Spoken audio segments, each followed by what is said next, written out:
My sister sent me a 2-line text message that was supposed to permanently banish me from her lavish Vermont wedding. Instead, she handed me the exact digital evidence I needed to send her to federal prison.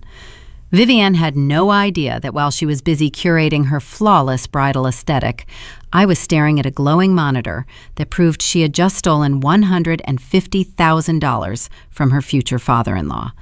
And she had used my name to do it. Before I tell you what I did with 40 pages of financial ruin, let me know how old you are and where you are listening from in the comments.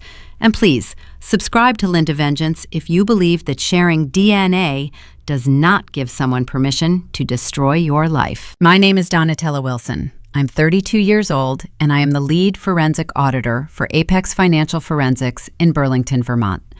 I track money for a living. I follow the digital footprints people leave behind when they think no one is looking. I've spent my career understanding one fundamental rule of economics. Numbers do not lie, they do not manipulate, and they do not care about your social standing. If a ledger is out of balance, you do not look the other way to keep the peace. You dig until you find the leak. Sentimentality has no place in a financial audit. And after what my sister did, I decided it had no place in my family either. It was a Friday evening in late October. The air outside my office window held the sharp, biting cold of an early New England winter. The rest of the floor was empty, the silence broken only by the rhythmic hum of the dual authentication server tower sitting under my mahogany desk. I was running a final sweep on a luxury real estate portfolio managed for Sterling Enterprises. The accounts were scheduled to lock for the quarterly closing at midnight. My phone buzzed against the wood of the desk. It was a text from Vivienne. My sister only contacted me when she needed a scapegoat or a wire transfer. I picked up the phone, the harsh blue light from my monitor reflecting off the glass screen. Donatella, I am making a final executive decision about tomorrow. Your stiff energy ruins my wedding aesthetic. Do not come to the estate. I already told Mom and Dad to pull you from the guest list. I read the words twice. I did not cry. My hands did not shake. Instead, my thumb found the thin gold watch on my wrist, a habit I developed as a child when waiting out a storm I could not control. I pressed the cool metal into my skin. For 29 years, my parents had allowed Vivienne to treat me like a stain on her tailored white coat. They excused her cruelty as creative sensitivity. I set the phone face down. I picked up my thermos, a heavy brushed steel cylinder engraved with the Sterling Enterprises crest. It was a rare gift from Richard Sterling himself, given only to the elite external contractors he trusted with his empire. I took a slow sip of black coffee. The bitter taste grounded me. I turned my attention back to the blinking red exception flag on my display. It was a glaring anomaly. $150,000 had been siphoned from a Sterling development fund. The money had bounced through 3 offshore routing nodes before settling into a domestic shell account 48 hours prior. I traced the authorization code. The system required a unique digital signature to clear a transfer of that size. The screen refreshed, displaying the name attached to the approval. Donatella Wilson. The air in the office went perfectly still. I leaned closer to the monitor. Someone had bypassed the secondary protocols, forged my digital credentials, and stolen the exact cost of Vivienne's extravagant wedding. A memory surfaced, sharp and unwelcome. I was 19 years old, standing in my parents' kitchen, holding a collection notice for a credit card I had never opened. Vivienne had stolen my identity to buy designer clothes she could not afford. My parents did not punish her. My mother cried, my father wrote a check, and they forced me to take the blame to protect Vivienne and her bright future. They taught her that my identity was hers to use whenever she wanted. She learned the lesson too well. Vivienne did not uninvite me because my energy was stiff. She uninvited me because she was terrified. She knew that as the lead auditor for the Sterling family, I would eventually review these accounts. She thought keeping me away from the venue would somehow blind me to the ledger. I reached over and pressed a single button on my keyboard. The heavy laser printer in the corner sprang to life. The mechanical grinding filled the quiet room, pulling crisp white sheets of paper from the tray. Page after page of timestamps, routing numbers, and forged IP addresses stacked up in the output bin. 40 pages of undeniable proof. I stood up and smoothed the front of my tailored black trousers. I walked to the printer, gathered the warm stack of paper, and slid it into a thick leather portfolio. The gold clasp snapped shut with a sound like a closing vault. Richard Sterling, a man who built a billionaire empire by destroying liars, was currently sitting at his rehearsal dinner on the other side of town. He was eating catered filet mignon, oblivious to the fact that his future daughter-in-law was a thief. I picked up my car keys. I did not text my sister back. I did not need to. She was about to find out exactly what kind of energy I brought to a wedding. The portfolio is heavy in my hands. The brass clasp feels cold against my palm. I trace the smooth leather feeling the physical weight of 40 pages of financial evidence. The quiet of the Apex Financial Forensics office presses in around me. The only sound is the rhythmic, mechanical ticking of the wall clock counting down the seconds to midnight. My car keys are already in my right hand. I am ready to walk out the door. Then the screen of my phone lights up again, cutting through the dim shadows of the room. A missed call icon appears, followed immediately by the transcription notification of a new voicemail. The caller ID reads, Patricia Wilson. I do not pick up the device. I reach out and tap the speaker icon, letting my mother's voice fill the empty office. Her tone is a masterclass in weaponized anxiety. She speaks in that breathless, forced register she reserves for country club luncheons and damage control. Donatella, darling, I know Vivienne sent you a message earlier. Please, do not overreact.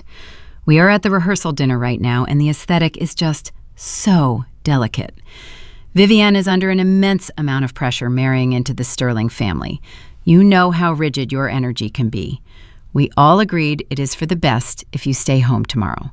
We just cannot risk any tension. Be the bigger person. Do not cause a scene and embarrass us. Call me tomorrow. The recording ends with a sharp click. I stand perfectly still, letting the silence rush back into the room.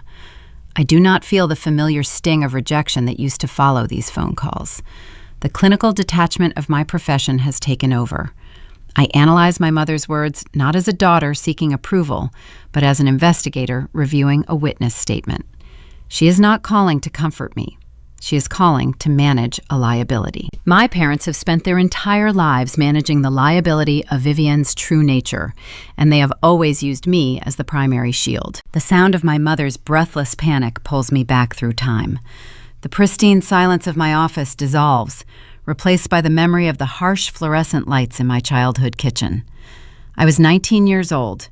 I was standing on the cold linoleum floor, holding a collection notice printed on bright pink paper. It was a final warning for a luxury department store credit card carrying a balance of $8,000. The account was in my name, but the purchases were not mine. Vivienne sat across the kitchen island, 19, and wrapped in a pale pink cashmere sweater that I was apparently paying for. She was crying. Her tears were a practiced rhythmic performance, her shoulders shaking in perfect synchronization with her quiet sobs. My father, Thomas, stood beside her, his hand resting protectively on her shoulder. My mother stood near the sink, arms crossed over her silk blouse, her jaw set in a hard, unyielding line. No one looked at Vivienne with disappointment. They looked at me with exhaustion. I remember the exact words my father used. He did not ask Vivienne why she stole my Social Security number. He did not ask her why she committed fraud. Instead, he pulled a leather checkbook from his breast pocket and looked at me. "You need to be more careful with your personal mail, Donatella," he said, his voice dripping with condescension.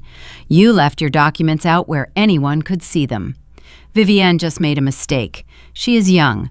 She got swept up in the pressure of looking the part for her sorority rush." I stared at him, unable to comprehend the twisted logic. "She forged my signature," I whispered, my voice trembling with a naive sense of justice I had not yet learned to bury.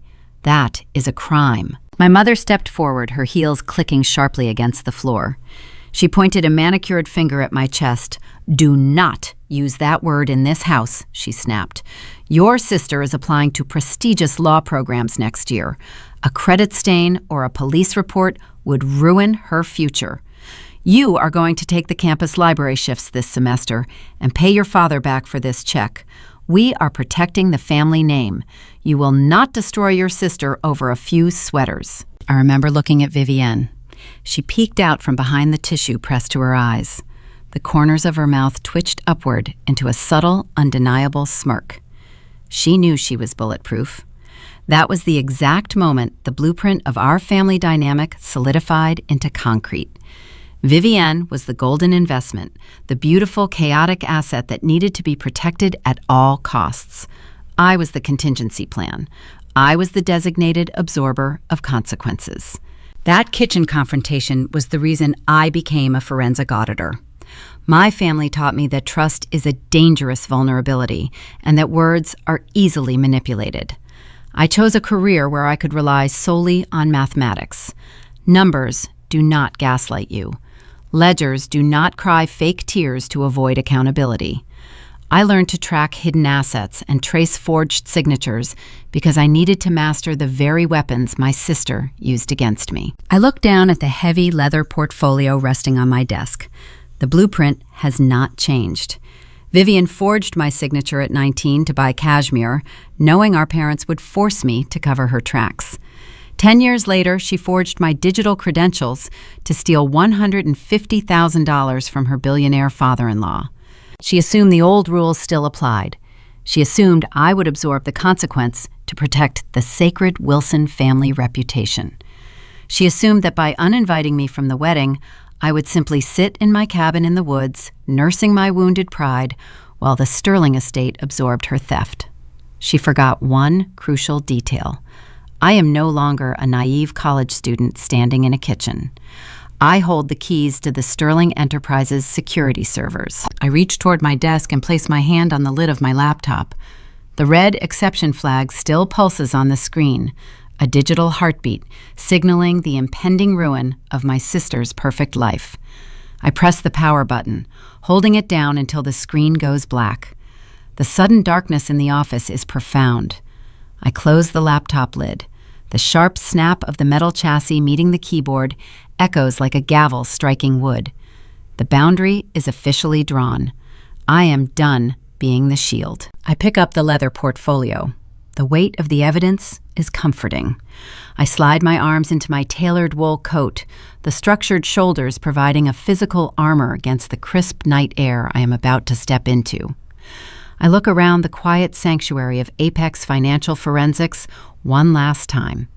My work here is done for the night. My mother's voicemail echoes in my mind. She begged me not to cause a scene. She demanded that I stay home and allow the fragile wedding aesthetic to proceed without interruption.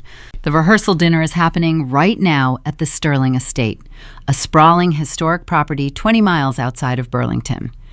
Richard Sterling is sitting at the head table, raising a glass of expensive champagne to toast the new addition to his family. His adopted daughter, Maya, is likely sitting beside him, analyzing every forced smile my parents offer. Bradley, the groom, is probably holding my sister's hand, entirely oblivious to the fact that his bride is a financial parasite. They are all playing their assigned roles in a beautiful, expensive lie. I walk out of my office and pull the heavy glass door shut behind me. The deadbolt engages with a solid, metallic click. The hallway is empty, the polished floors reflecting the dim emergency lighting. My footsteps are the only sound as I head toward the elevator. I press the down button.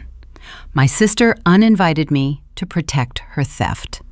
My mother told me to stay away to protect the family image. But the stolen funds belong to Richard Sterling, and my professional duty requires me to report grand larceny directly to the client before the quarterly accounts lock at midnight. The elevator bell chimes, the stainless steel doors sliding open to reveal the empty cab. I step inside and press the button for the parking garage. I am not going to sit at home tomorrow and watch my family perform their flawless social theater on social media. I am going to deal with the anomaly in the ledger right now." The ballroom of the Sterling estate hummed with the orchestrated harmony of a $2 million celebration. Crystal chandeliers cast fractured light across tables draped in imported silk. A 12-piece jazz ensemble played a smooth, rhythmic melody in the corner, providing a sophisticated layer of noise over the murmurs of 200 elite guests. At the center of the room, seated at the head table, Richard Sterling observed his own party with the clinical detachment of a hawk circling a field. At 62, Richard possessed a terrifying stillness. He had built the Sterling empire from a single commercial lease into a global real estate syndicate by cultivating one specific skill. He could read the hidden fractures in any room. He evaluated human behavior the way an actuary evaluated risk. People constantly revealed their vulnerabilities, not through their words, but through their hands, their eyes, and their silences. Tonight, his focus was fixed on his new in-laws. Thomas and Patricia Wilson sat to his left. They were performing. Patricia wore a forced, radiant smile that never quite reached the corners of her eyes. Her posture was rigid, her spine perfectly straight, as if leaning back against her chair might shatter the illusion of her belonging. Thomas kept adjusting his silk cuffs, a repetitive, nervous friction against his wrists. They drank their champagne too quickly, draining their flutes and signaling the waitstaff for refills with an urgency that suggested they were seeking courage rather than enjoying the vintage. To Richard's right sat his adopted daughter, Maya. She was a formidable corporate attorney, a woman who structured hostile takeovers with surgical precision. She shared her father's predatory stillness. She did not waste energy on frivolous social pleasantries. Instead, she watched the Wilsons with the same unyielding scrutiny she applied to a fraudulent contract. Maya leaned in, the fabric of her evening gown rustling faintly. She did not look at Richard, keeping her dark eyes fixed on the bride. "Do you notice the arithmetic of this table?" she murmured, her voice pitching perfectly under the jazz music. Richard took a slow sip of his sparkling water. "Tell me what you see." "I see a carefully curated narrative with a gaping hole in it," Maya replied. "Look at the seating arrangement. The Wilsons have invited distant cousins, business associates they barely know, and neighbors they secretly despise. They have packed their side of the ballroom to match our numbers. But there is a distinct absence in the inner circle. Vivian has an older sister. She lives less than an hour from here. Yet there is no chair for her at the head table. There is no mention of her in the printed programs. It is as if she has been scrubbed from the family registry." Richard shifted his gaze down the long table. He looked at Vivienne. His new daughter-in-law looked flawless in her designer gown, her hair styled into intricate, shining waves. But her perfection felt brittle. She was laughing at a joke Bradley had just made, but the sound was sharp, metallic. It lacked warmth. Richard had always sensed a hollow core inside Vivienne. She was a woman constructed entirely of aesthetics, lacking the solid foundation of character. He had tried to warn Bradley, but his son was blinded by infatuation and an anxious need to please. Bradley lacked the predatory instinct required to protect wealth. He saw the world through a lens of optimism, making him an easy target for manipulators. Richard had always protected his son, shielding him from the ruthless realities of their socioeconomic circle. But sitting at this table, watching the Wilson family operate, Richard realized that his protection had created a dangerous vulnerability. Maya leaned closer, her tone dropping colder. "They are operating on a deficit of truth. Look at the mother. She keeps touching her collarbone, a classic self-soothing mechanism used during high-stress deception. The father is avoiding eye contact with the waitstaff, a sign of suppressed shame. And the bride is performing a role she has not fully memorized." Richard placed his glass down on the linen tablecloth. The soft clink cut through the low hum of conversation near them. He leaned forward, turning his attention directly to Patricia Wilson. "Patricia," Richard said, his tone polite, measured, yet carrying the undeniable weight of a boardroom interrogation. "The floral arrangements are stunning. But I must admit I am disappointed by an unexpected absence tonight. Bradley mentioned Vivienne has an older sister, Donatella, I believe. Where is she sitting? I would very much like to welcome her to our family." The effect of his words was immediate and visceral. Patricia faltered. The champagne flute in her hand trembled, the crystal chiming faintly against her diamond wedding ring. Her practiced smile slipped, revealing a micro-expression of raw, unadulterated panic. She glanced at Thomas, seeking a lifeline, but her husband was staring into his plate, his jaw tight. "Oh, Donatella," Patricia stammered, her voice pitching a half-octave higher than normal. "She is so devastated she could not be here. It was incredibly sudden. She came down with a terrible flu just this morning, a high fever, chills. We told her she had to stay home and rest. We could not risk her getting any of the guests sick. It is a tragedy, really." Richard did not blink. He held Patricia's gaze, watching the rapid pulse beating against the thin skin of her neck. Liars always provided too many details. A confident person would simply state the facts. A desperate person built a theatrical narrative of fevers and tragedies to build an impenetrable wall. Further down the table, Vivienne stiffened. Her manicured fingers clamped around the stem of her wineglass with enough force to turn her knuckles white. She let out a short, breathy laugh that sounded like tearing paper. "Yes, it is such a shame," Vivienne chimed in, her voice strained. "But Donatella has always had a weak constitution. She is probably better off resting in her cabin. She would have found a crowd this size overwhelming anyway. Her energy is very different from ours." Maya picked up her fork, tracing the rim of her plate. Her eyes tracked Vivienne's white-knuckled grip on the glass, then darted to the sudden sheen of sweat forming on Thomas Wilson's forehead. A weak constitution. Maya echoed softly, her tone laced with sharp skepticism. How unfortunate. Richard leaned back in his chair. He let the silence stretch. He knew the power of a quiet pause. In corporate negotiations, silence was a vacuum that guilty people always tried to fill. Patricia shifted in her seat, opening her mouth to offer another fabricated detail, another piece of fake evidence to support her crumbling story. Richard raised a single hand, stopping her instantly. He had heard enough. A man who built an empire on reading people knew exactly what a desperate lie sounded like. The Wilsons were not hiding a sick relative. They were quarantining a threat. The toxic energy radiating from Patricia and Vivienne was not simple embarrassment. It was fear. They were terrified of whatever truth this absent sister carried with her. Richard did not tolerate blind spots in his investments, and he certainly would not tolerate them in his own family.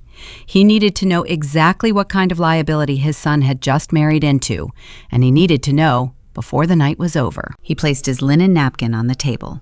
The movement was slow, deliberate, signaling a shift in the atmosphere of the entire room. Maya watched him, a faint anticipating curve forming on her lips. She recognized the subtle hardening of his jaw. She knew what happened when Richard Sterling found a crack in a foundation. He did not ignore it. He applied pressure until the entire structure collapsed. Richard stood up. His physical presence commanded the immediate space, casting a long, intimidating shadow over the Wilsons. The forced smiles on Patricia and Thomas melted into genuine apprehension. Bradley looked up at his father, his anxious eyes widening with a silent plea for normalcy, sensing the sudden shift in gravity. Richard did not offer an excuse. He did not smile. He stepped down from the elevated dais, his polished shoes striking the marble floor with heavy, rhythmic authority. He ignored the questioning glances of the wealthy guests seated at the surrounding tables. He walked directly toward the jazz band. The musicians, sensing the sudden predatory shift in the room's energy, faltered in their playing. The smooth melody died away, note by note, until the ballroom was swallowed by an uncomfortable, echoing silence. 200 guests turned their heads, their conversations dying in their throats, watching the patriarch of the Sterling Empire step onto the small wooden stage. Richard reached out and wrapped his hand around the chrome stand of the microphone. He did not pull it toward him. He simply held it, looking out over the sea of faces, his gaze ultimately locking onto the pale, terrified face of his new daughter-in-law. The game of pleasantries was over. It was time to drag the truth out of the shadows. Bradley's tuxedo felt like a tailored straitjacket. He watched his father wrap a hand around the chrome microphone stand, and a cold wave of dread washed over his chest.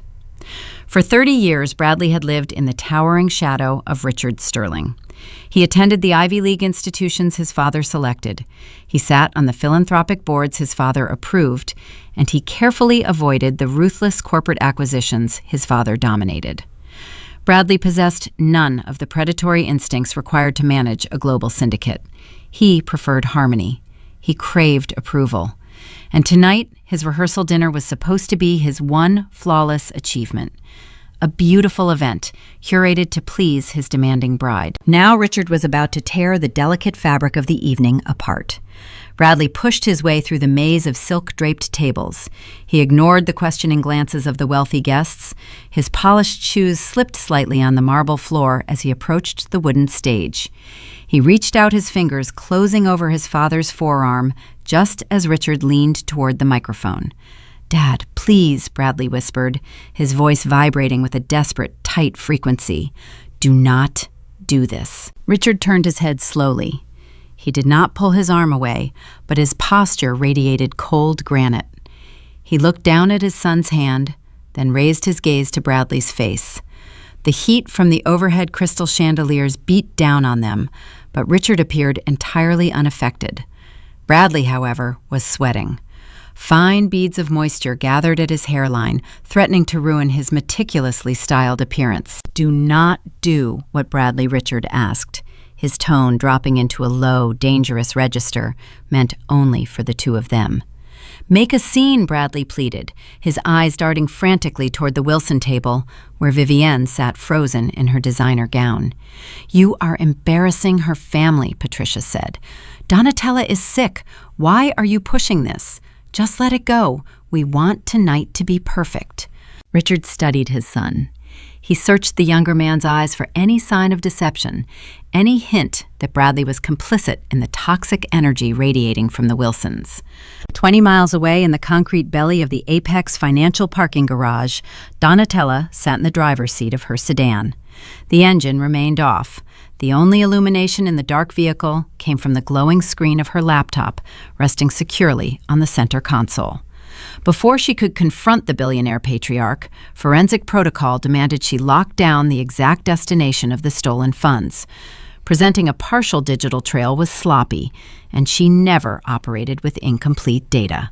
Her fingers flew across the keyboard, typing a rapid sequence of diagnostic commands. The terminal window on her screen mirrored her keystrokes, executing a penetration trace on the offshore routing nodes. The initial layer of the theft peeled back, revealing a maze of proxy servers designed to confuse standard banking software. But Donatella did not use standard software. She wrote her own algorithms, designed to hunt hidden assets with ruthless efficiency. The decryption key finally turned. The progress bar flashed green. The terminal window displayed the primary domestic holding account where the $150,000 had settled. The name attached to the routing number rendered on the screen in bright white text: Bradley Sterling. Donatella stopped breathing for a fraction of a second. Her hands hovered over the keys, frozen in the cold air of the car. She stared at the name, her analytical mind immediately calculating the devastating implications. The groom. Was it possible that Bradley, the anxious, eager-to-please heir, was embezzling from his own father's development fund to finance his bride's extravagant wedding demands? It fit a specific psychological profile: a weak man desperate to buy the affection of a demanding partner, resorting to internal theft because he lacked the courage to ask his father for an increased allowance. Did Vivienne collude with him? Did they plan this together, assuming the Sterling Empire was so vast that a minor six-figure discrepancy would go unnoticed until after the honeymoon? Back in the glaring light of the ballroom, Bradley tightened his grip on his father's sleeve. "Please, Dad," he begged, his voice cracking slightly. "I love her. I just want her to be happy tonight. Stop looking for flaws where there are none." Richard absorbed the desperate plea. He analyzed the physical symptoms of his son's panic: the rapid heartbeat visible at Bradley's throat, the genuine confusion in his eyes, the pathetic need to maintain social optics over uncovering the truth. Bradley was terrified of public embarrassment, but he lacked the specific calculating guilt of a thief. Richard knew what a guilty man looked like when cornered. Bradley was just a pawn, entirely oblivious to the dangerous game unfolding around him. "I am not looking for flaws," Bradley Richard said smoothly, his voice devoid of paternal warmth. "I am looking at a gaping hole in the narrative, and if you intend to lead a family, you must learn to recognize when someone is lying to your face." Richard shook his arm, breaking Bradley's grip with effortless authority. He stepped closer to the chrome stand, leaving his son standing on the edge of the stage, breathless and impotent. In the quiet isolation of the parking garage, Donatella narrowed her eyes at her laptop screen. Forensic accounting required verifying the bedrock of every transaction. A surface-level routing number was often a decoy in high-level corporate theft, a false trail left behind to trap lazy investigators.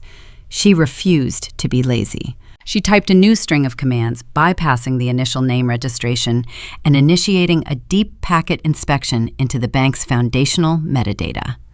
The fans on her laptop whirred loudly, protesting the heavy processing load in the confined space of the vehicle. Lines of code scrolled down the terminal at lightning speed as her algorithm hammered against the account's firewall. The encryption fractured, the false front dissolved, and the true destination revealed itself. The account did not belong to Bradley Sterling. It was a masked shell corporation, a ghost entity established weeks ago specifically to receive stolen capital.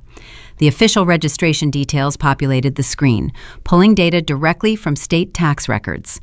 Entity name, V Aesthetic Holdings, LLC. Registered agent, Vivian Wilson. The magnitude of the betrayal crystallized in the cold air of the sedan. Vivian did not just steal the money. She deliberately routed it through a decoy account designed to mimic Bradley's financial signature. If the audit had been conducted by a careless firm, or if Richard Sterling had ordered an internal sweep, the initial blame would have fallen squarely on the groom. Vivian planned to frame her own future husband if the theft was ever discovered, setting him up to take the fall for her felony while she played the role of the devastated, innocent bride. She was marrying him for his access, and she was preparing to sacrifice him for her survival. Donatella felt a rare, sharp spike of genuine disgust. Her sister had always been manipulative, but this level of calculated ruin was a new frontier. Vivian was operating with a sociopathic disregard for the very people she claimed to love. Donatella reached into the back seat and pulled forward her portable field printer, a compact device she kept for on-site investigations. She connected the cable to her laptop and exported the final routing schematic along with the state registration documents for the Shell Corporation. The small machine whined, feeding a crisp sheet of paper through its rollers. She reviewed the printed page, confirming the irrefutable link between the stolen funds and her sister's newly minted LLC. The trap was perfectly documented. She opened the brass clasp of the heavy leather portfolio resting on the passenger seat, sliding the final piece of irrefutable proof inside. The dossier was now a fully weaponized instrument of destruction. Donatella turned the key in the ignition. The engine roared to life, the powerful headlights cutting through the concrete darkness of the garage. She shifted the car into drive, her foot pressing down on the accelerator, steering toward the estate where her sister's borrowed time was rapidly running out. Richard ignored the trembling hand of his son. He stepped forward, his polished shoes planting firmly at the center of the wooden stage, and raised a single finger to the chrome mesh of the microphone. He tapped it once. A sharp, high-pitched whine of audio feedback sliced through the suffocating tension of the ballroom.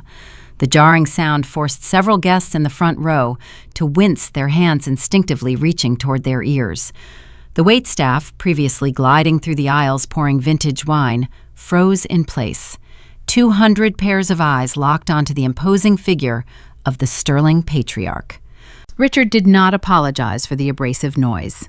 He used it. He allowed the echoes to bounce off the silk-draped walls until the room fell into a deathly, expectant silence. "Good evening," Richard said, his deep baritone rolling through the massive speakers, easily reaching the furthest corners of the estate. At the head table, Vivienne relaxed her shoulders. The sudden spike of panic that had gripped her chest began to recede. She assumed the billionaire was simply taking the stage to deliver a customary sentimental toast to the bride and groom.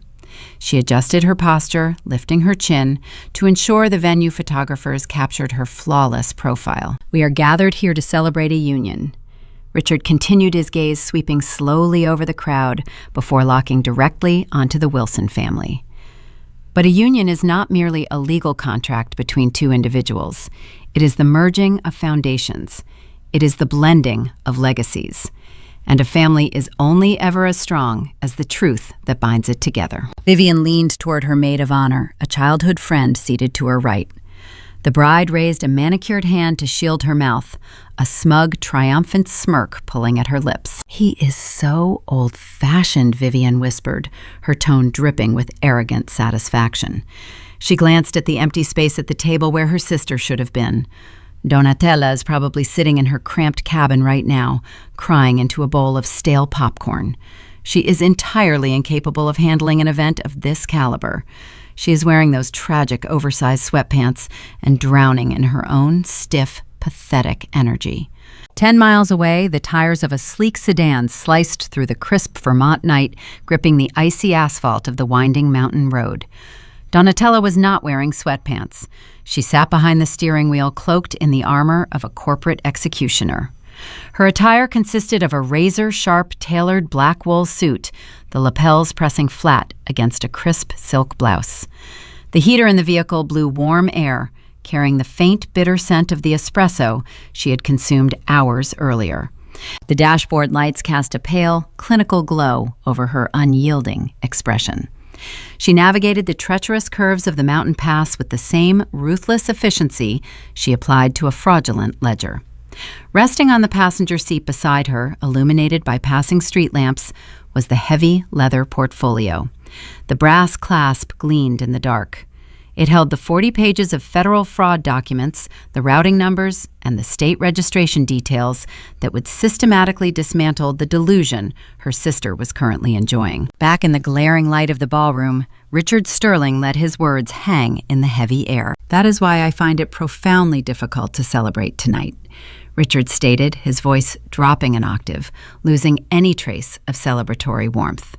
"We are attempting to build a foundation while a vital pillar of this new family is missing. Patricia informed me just moments ago that Vivian's older sister has been struck by a sudden, tragic illness, a devastating fever that has confined her to her bed." Patricia Wilson stopped breathing. The blood drained from her face, leaving her complexion a chalky, sickly white. She gripped the edge of the linen tablecloth, her manicured nails digging into the fabric to keep her hands from shaking visibly. Beside her, Thomas stared straight ahead, his jaw locked tight, a bead of cold sweat tracing the line of his temple. Maya Sterling sat silently next to the empty chair, her dark eyes tracking the unmistakable signs of physiological panic erupting across the Wilson parents. "I believe that during times of hardship, family must draw closer," Richard announced to the hushed crowd. "If Donatella is suffering alone, the least we can do is send her the collective warmth of this room." Richard reached into the inner pocket of his tuxedo jacket and retrieved his smartphone. He tapped the screen with deliberate precision, opening his contact list. Vivian realized what was happening a fraction of a second too late. Her smug smirk vanished, replaced by a mask of pure, unfiltered horror. Her lips parted in a silent gasp, her eyes darting frantically toward her mother, but Patricia was already paralyzed by fear. Richard pressed the speakerphone icon and held the glowing device directly against the microphone. The electronic dial tone boomed through the ballroom. Ring! The sound bounced off the crystal chandeliers. Bradley stood at the edge of the stage, his hands hanging uselessly at his sides, his anxious mind struggling to process the sudden derailment of his perfect evening. Ring! The guests held their breath. A suffocating anticipation wrapped around the room.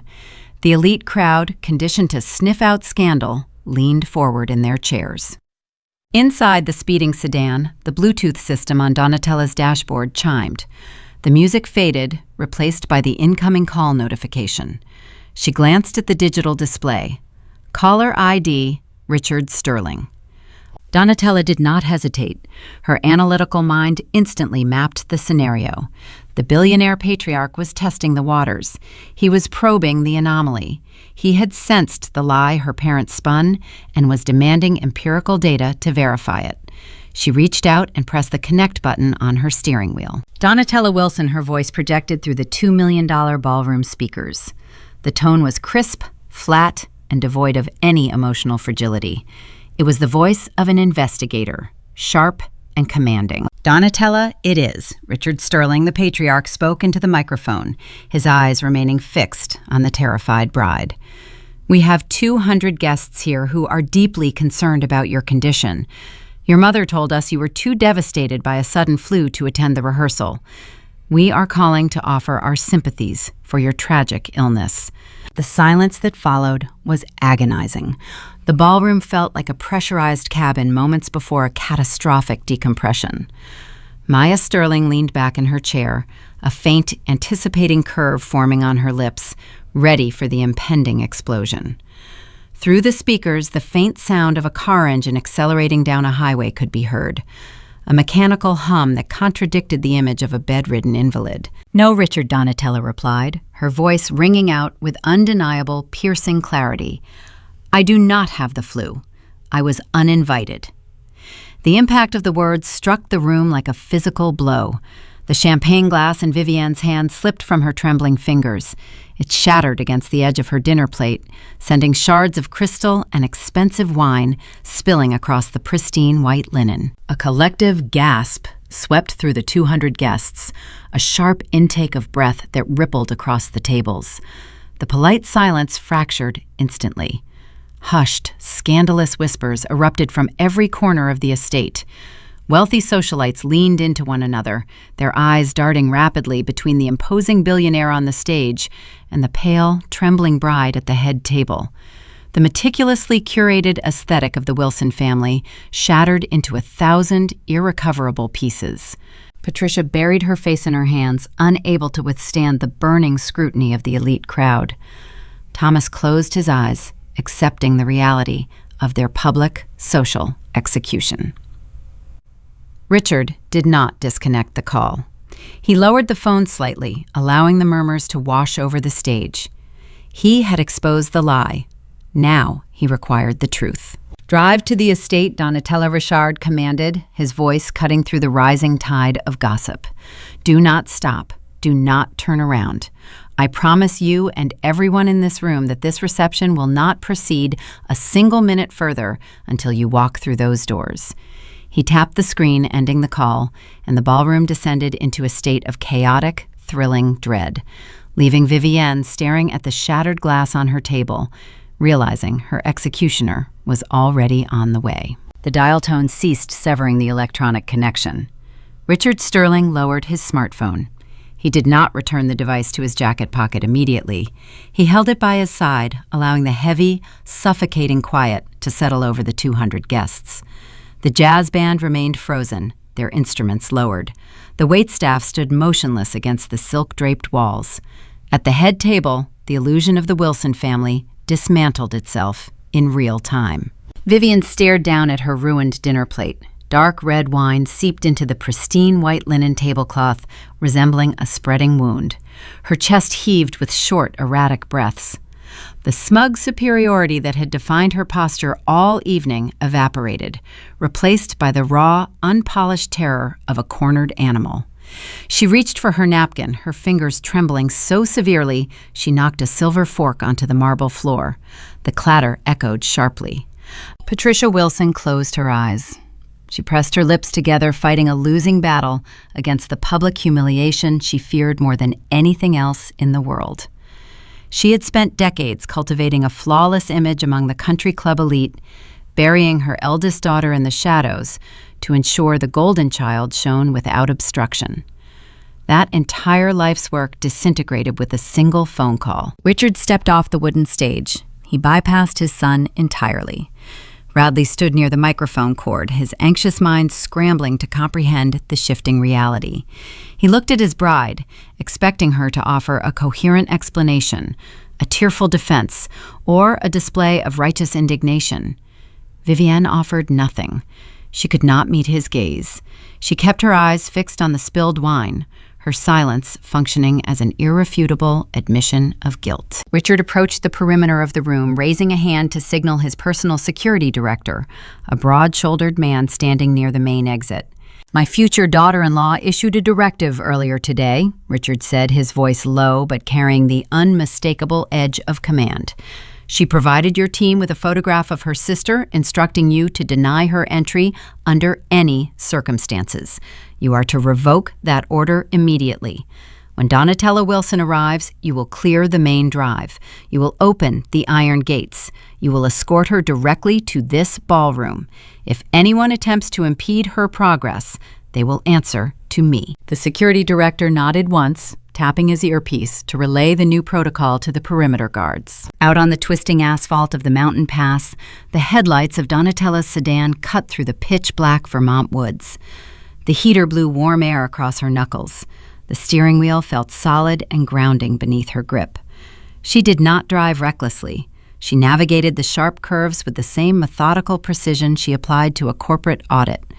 She maintained a steady, calculated speed, keeping her eyes focused on the yellow dividing lines illuminated by the high beams. Resting on the passenger seat, the heavy leather portfolio served as a silent passenger. The brass clasp glinted in the passing glow of the street lamps. Inside that folder lay the structural blueprint of her sister's demise. For years, Donatella had absorbed the collateral damage of Vivienne's choices. She had paid off fraudulent credit cards. She had endured the whispered criticisms of her parents, who labeled her rigid and unyielding, simply because she refused to participate in their collective delusion. They demanded she act as a shock absorber for the family, quietly mitigating the disasters Vivienne left in her wake. Donatella chose a different path. She chose forensic accounting because mathematics offered a sanctuary where emotional blackmail held zero currency. In the world of high finance, a missing dollar was a missing dollar. Tears could not balance a ledger. Hysterics could not rewrite a timestamp. She trained her mind to seek empirical evidence, discarding the toxic, subjective narratives her parents spun. She built her reputation at Apex Financial Forensics by untangling the most complex webs of corporate deceit, mastering the art of the hunt. She knew how thieves operated. They relied on audacity. They assumed the sheer scale of their theft would provide a cloak of invisibility. Vivienne assumed the Sterling Empire was too vast to notice a missing $150,000. She assumed her new status as the beloved bride would render her untouchable. The digital timestamp on the dashboard clock read 8:45. The quarterly accounts for the real estate syndicate were scheduled to lock down in just over 3 hours. Once the servers locked, the stolen funds would become exponentially harder to trace, buried beneath layers of automated institutional transfers. Donatella had a narrow window to present her findings to the client, verify the breach, and initiate the recovery protocols. The fact that the client was her sister's future father-in-law did not alter the equation. Duty superseded blood, especially when the blood was venomous. The dark tree line began to thin, revealing the manicured perimeter of the Sterling estate. Towering stone pillars rose from the earth, flanking a set of wrought iron gates. A heavy security checkpoint guarded the entrance, staffed by personnel wearing tailored dark suits and discreet earpieces. Donatella slowed the sedan, easing her foot onto the brake pedal. The tires crunched softly against the loose gravel near the guardhouse. A security agent stepped out of the illuminated booth. He carried a tablet in his left hand. As Donatella rolled down her window, the freezing mountain air rushed into the warm cabin, carrying the scent of pine needles and impending frost. The agent raised his flashlight, sweeping the beam across the license plate before shining it briefly onto Donatella's face. He looked down at his tablet. Donatella recognized the screen layout. It was the digital guest manifest. Attached to the corner of the screen was a printed photograph of her face, bordered in thick red ink. Vivienne had likely supplied a candid photo from a forced family holiday, ensuring the guards knew exactly who to turn away. "Ma'am, I need to see your identification," the guard stated, his tone polite but firm.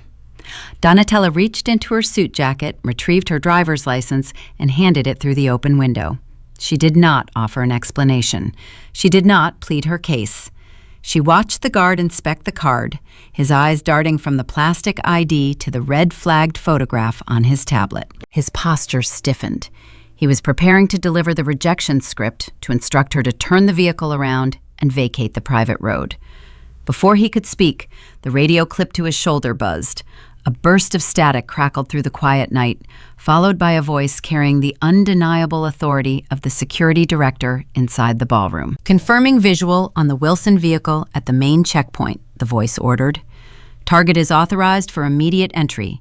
Executive override by Mr. Sterling. Open the gates and clear the primary driveway. The guard blinked. He looked at the radio, then back at Donatella. The strict orders he had received from the bride hours earlier were instantly nullified by the billionaire funding his paycheck. He handed the license back through the window, stepping away from the vehicle. "My apologies, Miss Wilson," he said, his demeanor shifting from authoritative to accommodating. "You are expected at the main house. Please park in the Circle Drive." The heavy machinery hidden within the stone pillars engaged. The wrought iron gates groaned, swinging inward to reveal the sweeping, illuminated path leading up to the grand estate. Donatella rolled up her window, securing her license back inside her jacket. She shifted her foot from the brake to the accelerator. The sedan glided through the open checkpoint, the tires rolling smoothly over the pristine paving stones. In the distance, the sprawling mansion glowed against the dark sky, a monument to wealth and power. Donatella followed the curve of the driveway, pulling her car into a reserved space near the towering oak front doors. She turned the key, silencing the engine. The dashboard went dark. She reached across the center console and closed her hand around the brass clasp of the leather portfolio. The time for silent observation was over. She opened the car door and stepped out into the freezing night, ready to introduce the Wilson family to the unforgiving reality of a federal audit. The bridal suite sat on the second floor of the Sterling estate, a sprawling chamber of blush silk, gilded mirrors, and antique French furniture. 10 minutes ago, it had been a sanctuary of bridal perfection. Now it served as a pressurized holding cell. Vivian paced the length of the room like a trapped animal. The pristine facade she had maintained for the past year fractured with every step she took across the imported rug. Her breathing came in short, jagged gasps. She dragged her manicured nails through her meticulously styled hair, pulling the golden waves apart and leaving sharp, chaotic angles in their wake. Patricia and Thomas hurried into the suite right behind her, shutting the heavy mahogany door. They moved with the frantic, disjointed energy of actors who had just forgotten their lines on a live stage. "You need to calm down," Patricia pleaded, her voice trembling as she reached out to touch her daughter's arm. "We can fix this. We just need to manage the narrative before she arrives. We will tell Richard that Donatella has a history of mental instability. We will say her illness is psychological." Vivian slapped her mother's hand away. The sharp smack echoed against the silk walls. "Are you out of your mind?" Vivian shrieked, her voice cracking. "Do you think Richard Sterling cares about a fabricated psychological profile? He is a billionaire. He buys and sells entire corporations before breakfast. He does not listen to country club gossip. He asks for data. He asks for ledgers." She turned sharply, the movement causing the heel of her designer shoe to catch on the hem of her custom gown. The delicate, expensive tool tore with a loud, sickening rip. Vivian looked down at the shredded fabric, and the sight seemed to push her over the edge of reason. She kicked the shoe off, sending it flying across the room, where it struck a gilded mirror with a sharp crack. A tear spilled over her lower lash line, carrying a thick streak of black mascara down her pale cheek. The dark smudge starkly contrasted with the pristine white silk of her bodice. Thomas stepped forward, adopting his usual tone of authoritative dismissal. He adjusted his tie, trying to project a control he no longer possessed. "We will write her a check," he stated firmly. "Whatever Donatella thinks, she knows, whatever grievance she is holding on to. We will simply pay her to turn her car around and go back to her cabin. Everyone has a price." Vivian let out a harsh, bitter laugh. It sounded like shattering glass. "Pay her with what money she spat," her chest heaving. Your trust fund is tied up in the country club expansion. Donatella makes twice your annual salary dissecting federal tax fraud. She does not want your money. She wants to watch me burn." The air in the suite grew thick and suffocating. Patricia sank onto the edge of a velvet chaise lounge, her hands trembling in her lap. The old blueprint was useless.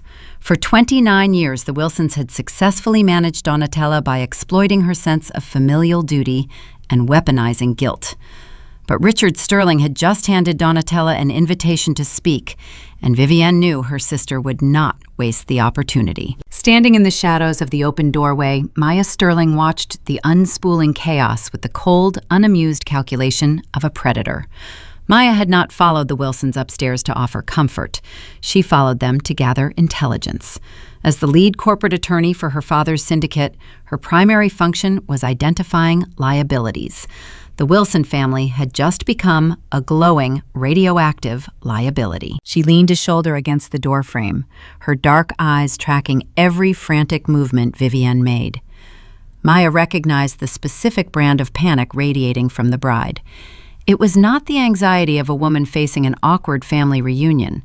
It was the visceral terror of a criminal realizing the audit was already underway. A memory surfaced in Maya's sharp mind, a brief, chilling interaction from a family dinner 2 months prior. The dinner had been hosted at this very estate, a formal introduction between the two families. The Wilsons had tried far too hard to fit in, laughing too loudly at Richard's dry remarks and drinking too much of the vintage Chardonnay. Vivienne had been holding a crystal wine glass, leaning across the dining table toward Bradley. She had been complaining about the cost of floral arrangements for the reception. Maya remembered the exact words her future sister-in-law had used, spoken with a careless, arrogant slur. Honestly, Brad Vivienne had giggled, waving her hand dismissively toward the grand dining room. Your family has so much money, they would not notice a few $100,000 missing in the couch cushions. We should just double the orchid order. At the time, Maya had simply viewed the comment as a tasteless display of nouveau riche entitlement. She had watched her father stare at Vivienne, his expression turning to stone, before he quietly instructed the waitstaff to clear the plates. But standing here now, watching the bride tear her own dress and scream at her parents about data and ledgers, the old joke crystallized into a terrifying reality. Vivienne had not been making a joke about couch cushions. She had been testing the waters. She had been measuring the depth of the sterling treasury, calculating exactly how much she could siphon without triggering an alarm. Maya straightened her posture, stepping slightly further into the room. The soft rustle of her evening gown drew the attention of the frantic family. Patricia gasped, pressing a hand to her chest. "Maya," she stammered, scrambling to stand up from the chaise lounge. "We did not see you there." Vivienne is just having a minor panic attack. Weddings are so stressful, and with her sister acting so erratically, it is just a bit much for her delicate nerves. Maya did not offer a polite smile. She did not engage with Patricia's frantic damage control. She looked directly at Vivienne. The bride froze under the attorney's unyielding gaze. "My father does not do well with erratic behavior," Maya stated, her tone flat and devoid of any warmth. "He prefers transparency. If there is a reason you instructed our security detail to bar your sister from the premises, I suggest you articulate it now. Because when Donatella walks into that ballroom, my father will not accept tears as a valid currency. He will demand facts." Vivienne opened her mouth, but no words came out. Her throat worked dryly. The sheer, overwhelming presence of Maya Sterling suffocated the last remaining fragments of her defiance. She looked at her parents, but Thomas and Patricia were equally paralyzed. The walls of the Sterling estate, once a symbol of Vivienne's ultimate triumph, were rapidly transforming into the bars of a prison she had built with her own hands. The silence in the bridal suite stretched until it felt brittle enough to snap. Maya held her ground, her dark eyes boring into the pale, ruined face of the bride, waiting for the confession she knew was hovering right on the edge of Vivienne's tongue. Before Vivienne could speak, a sound echoed from the ground floor of the estate. It was not a loud noise, but the acoustics of the grand foyer carried it up the sweeping marble staircase with undeniable clarity. It was the distinct, heavy thud of the massive oak front doors opening and closing. The sound hung in the air, a physical weight settling over the room. Vivian flinched as if she had been struck. Patricia let out a soft whimpering sound, sinking back onto the velvet cushions of the lounge. Thomas stared at the open doorway, his face draining of whatever color it had left. Maya Sterling turned her head away from the bride, looking toward the staircase. She did not need to ask who had just entered the building. The shift in the atmospheric pressure of the house told her everything she needed to know. The financial investigator had arrived. The heavy oak doors of the Sterling estate closed behind me with a resounding thud, sealing out the freezing Vermont night. The grand foyer is a masterpiece of architectural intimidation. Soaring vaulted ceilings stretch upward, drawing the eye toward a towering crystal chandelier that casts fractured prismatic light across the pristine marble floors. The air inside smells faintly of forced spring, a curated blend of imported lilies and expensive beeswax candles burning on gilded side tables. I stand in the center of the vast entryway, letting my eyes adjust to the glaring brilliance. I am wearing a tailored black wool suit, the fabric cut with severe, unyielding lines. I do not look like a woman arriving late to a joyful family celebration. I look like a corporate reckoning. The thick leather portfolio in my left hand anchors me to the present moment. Inside its brass clasps rests the exact digital coordinates of my sister's ruin. The ambient noise of the wedding reception floats down the long, shadowed corridor ahead of me, muffled by the thick acoustic paneling of the mansion walls. The jazz ensemble has stopped playing. The absence of music makes the underlying hum of anxious, whispered conversations far more pronounced. I adjust my grip on the portfolio, feeling the smooth grain of the leather beneath my fingertips, and begin walking toward the main ballroom. The hallway leading to the reception is lined with austere portraits and shadowed alcoves. It is a quiet, transitional space, separated from the glaring spotlight of the main event. As I approach a set of closed double doors leading to a private library, a figure steps out from the shadows, effectively blocking the center of the corridor. It is my father. Thomas Wilson looks nothing like the composed, arrogant patriarch who posed for glossy engagement photos just a few months ago. The flawless facade he spent decades building is actively crumbling in the dim light of the hallway. His posture is rigid, but a frantic, erratic energy hums just beneath the surface of his expensive tuxedo. A muscle in his jaw twitches in rapid, uncontrollable spasms, betraying the sheer panic coursing through his veins. As he steps closer, closing the distance between us, the sharp, pungent scent of a very expensive single malt scotch wafts over me. It is the distinct smell of liquid courage poured in haste. He has been drinking fast, desperately trying to drown the reality of the impending audit before it breaches the ballroom doors. "Donatella," he whispers. His voice is a low, serrated edge deliberately pitched to cut deep without drawing the attention of passing security guards. "What do you think you are doing?" I stop walking. I maintain a precise distance of 3 feet between us, calculating his wingspan to ensure I remain out of casual reach. I do not shrink back into the shadows, and I do not raise my voice to match his frantic energy. "I am going into the ballroom," I state flatly, my tone devoid of any emotional inflection. "Richard requested my presence." Thomas shifts his weight, stepping sideways to position himself squarely between me and the arched entrance to the reception. He does not reach out to grab my arm. He knows better than to initiate physical contact in a house filled with private security cameras and elite personnel. Instead, he deploys the insidious psychological manipulation he has honed over 3 decades of parenting. He uses weaponized guilt and financial terror as his primary instruments of control. "You are not going in there," Thomas hisses, his eyes darting frantically up and down the corridor to ensure we are entirely alone. "You are having an episode. You are letting your petty, lifelong jealousy override your common sense. Vivienne is marrying into a global dynasty, and you cannot stomach the fact that she has secured a future you could never hope to achieve. You are trying to sabotage her wedding out of pure, unadulterated spite." I watch the muscle in his jaw twitch again. I feel no anger toward him. I feel no sorrow for the father-daughter relationship we never had.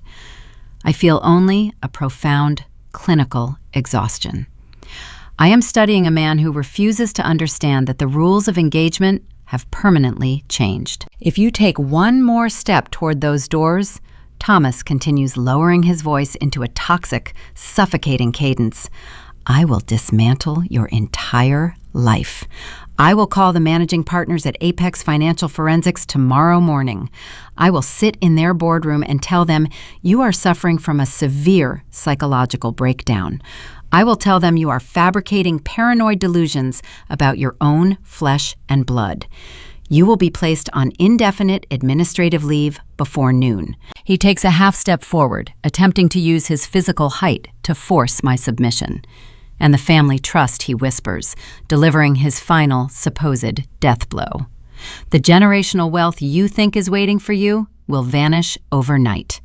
I will write you out of the will entirely. You will have nothing, Donatella. You will be erased. For 29 years, my father used the Wilson Family Trust as a choke chain. He constantly dangled the promise of future financial security to enforce strict compliance, ensuring Vivienne remained shielded, while I absorbed the brutal consequences of her reckless behavior. He genuinely believed his bank accounts gave him the supreme authority to rewrite reality. He believed I was still the terrified 19-year-old college student, standing in a kitchen willing to pay off fraudulent credit cards just to buy a few moments of temporary peace. I look directly into my father's eyes.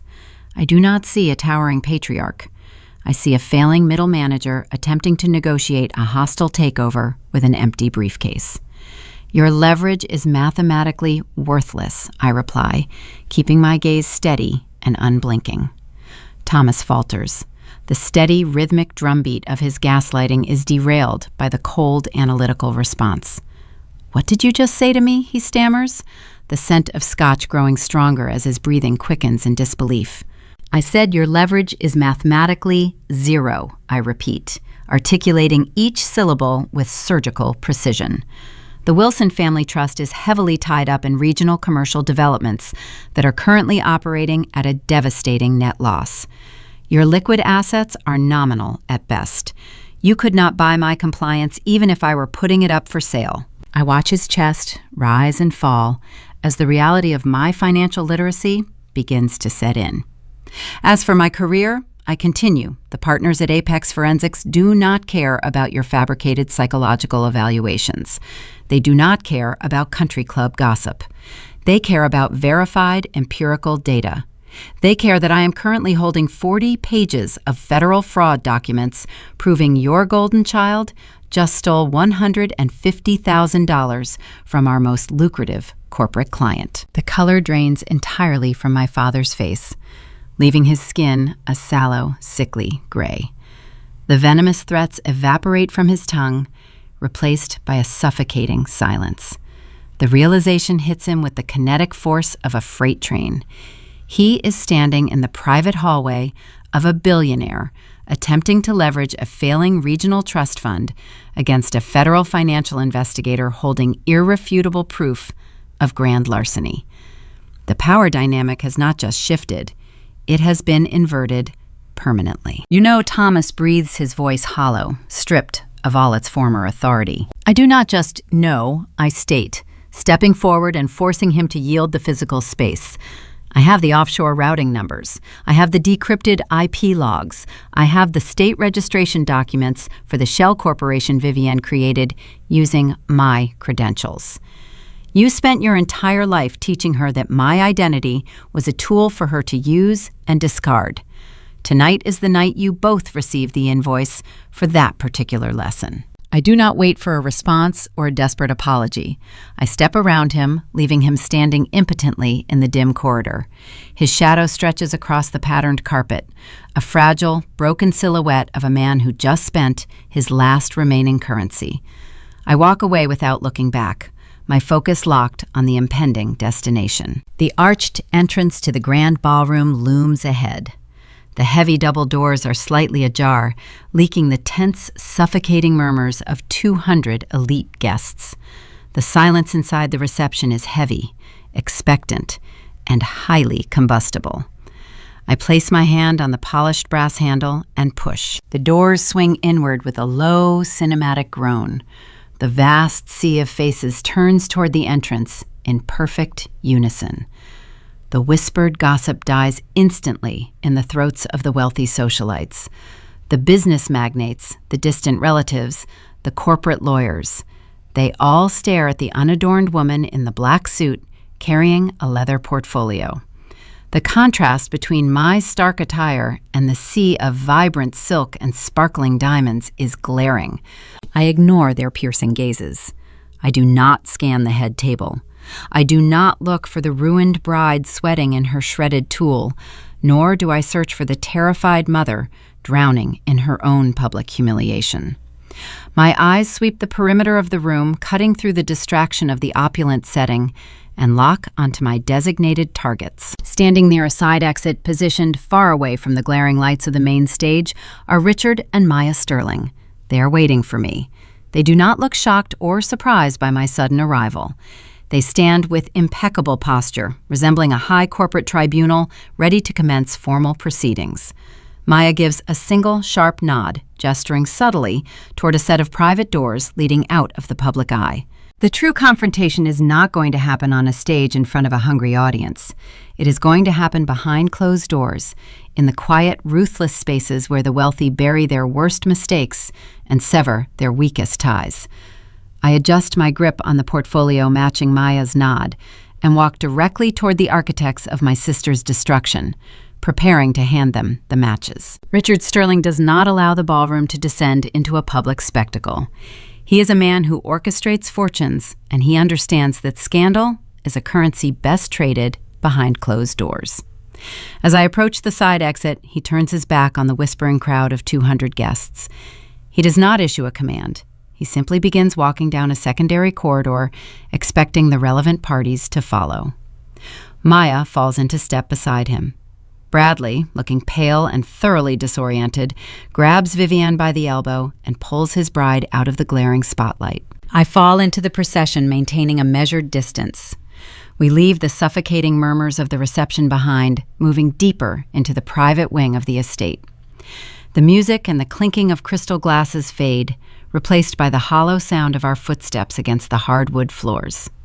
Richard leads us toward a set of imposing mahogany double doors at the end of the hall. He pushes them open and steps inside. The estate library is a masterclass in calculated intimidation. The room is a stark contrast to the bright, feminine silk and floral arrangements of the ballroom.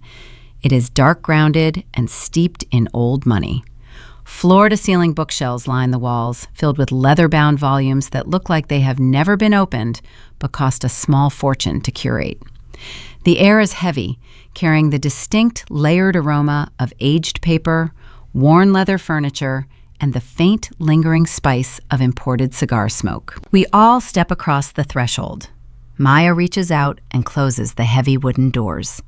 The brass locking mechanism engages with a definitive metallic click. That single sound alters the entire atmospheric pressure of the room. It sounds exactly like a bank vault sealing shut. The 200 wealthy socialites, the distant relatives, and the corporate lawyers are locked outside. The grand illusion of the wedding reception has been cleanly amputated. We are now in a vacuum. The abusers are entirely isolated with their victim, and the truth is the only oxygen left in the room. In the far corner, a towering antique grandfather clock ticks with a slow, methodical rhythm. Tick, tick, tick. It echoes the steady, unhurried beating of my own heart. The physical space is expansive, yet it feels immediately claustrophobic. The shift in the power dynamic is palpable. For decades, my family derived their strength from public performances. My parents used the country club audience to validate their superiority. Vivienne used her sorority sisters, and later her bridal party, as a shield hiding her cruelties behind the applause of her peers. She needed an audience to believe her lies, because without spectators, her fabricated reality had no foundation. Now she has no audience. Her parents are trapped in the hallway. Her bridesmaids are drinking champagne in the ballroom. She is alone in a soundproof room with apex predators. Richard walks behind a vast, dark wood desk and turns around, folding his arms across his chest. He does not offer anyone a seat. Maya leans against a leather armchair, her posture relaxed, but her dark eyes sharp and observant. Bradley stands near the center of the room, looking frantically between his father and his bride, desperate for someone to provide a logical explanation for the nightmare unfolding around him. Vivian realizes she is losing the high ground. The silence in the library is crushing her. She cannot stand the quiet, analytical stares of the Sterling family, so she resorts to the only defense mechanism she has ever known. She attempts to hijack the narrative by attacking the credibility of the witness. She begins to pace. Her designer heels dig into the intricate woven threads of the authentic Persian rug anchoring the room. She stalks back and forth the shredded tulle of her custom wedding gown, dragging behind her like a broken parachute. "I cannot believe you are entertaining this," Vivian snaps, directing her frantic energy toward Richard and Bradley.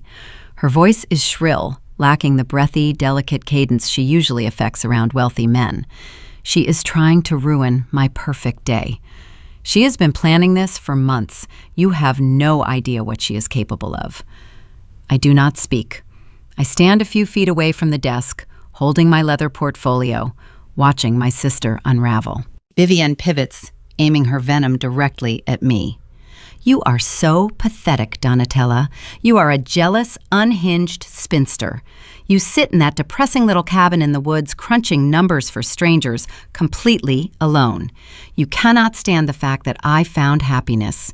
You cannot stand that Bradley loves me, that I am joining a family of consequence. You have always hated me because I have a life you could never achieve with your cold, stiff personality." She is hurling accusations like shattered glass, hoping one jagged edge will strike a vital artery. She paints a picture of a bitter, solitary woman, obsessed with ruining her younger sister out of sheer romantic envy. It is a narrative that might work on a gullible neighbor or a sympathetic distant relative. But Richard Sterling is not a gullible neighbor. He is a corporate titan who reads human frailty for sport. Maya Sterling is an attorney who dismantles fabricated testimonies for a living. They do not react to Vivian's theatrical outburst.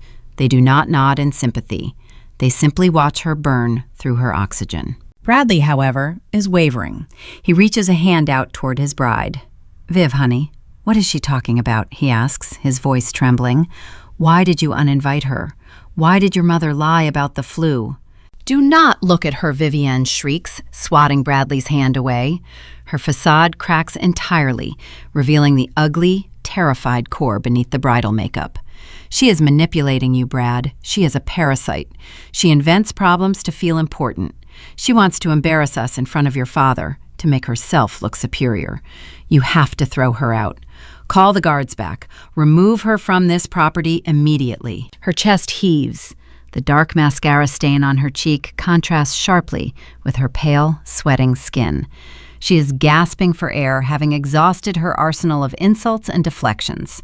She stands in the center of the Persian rug, trembling, waiting for me to engage.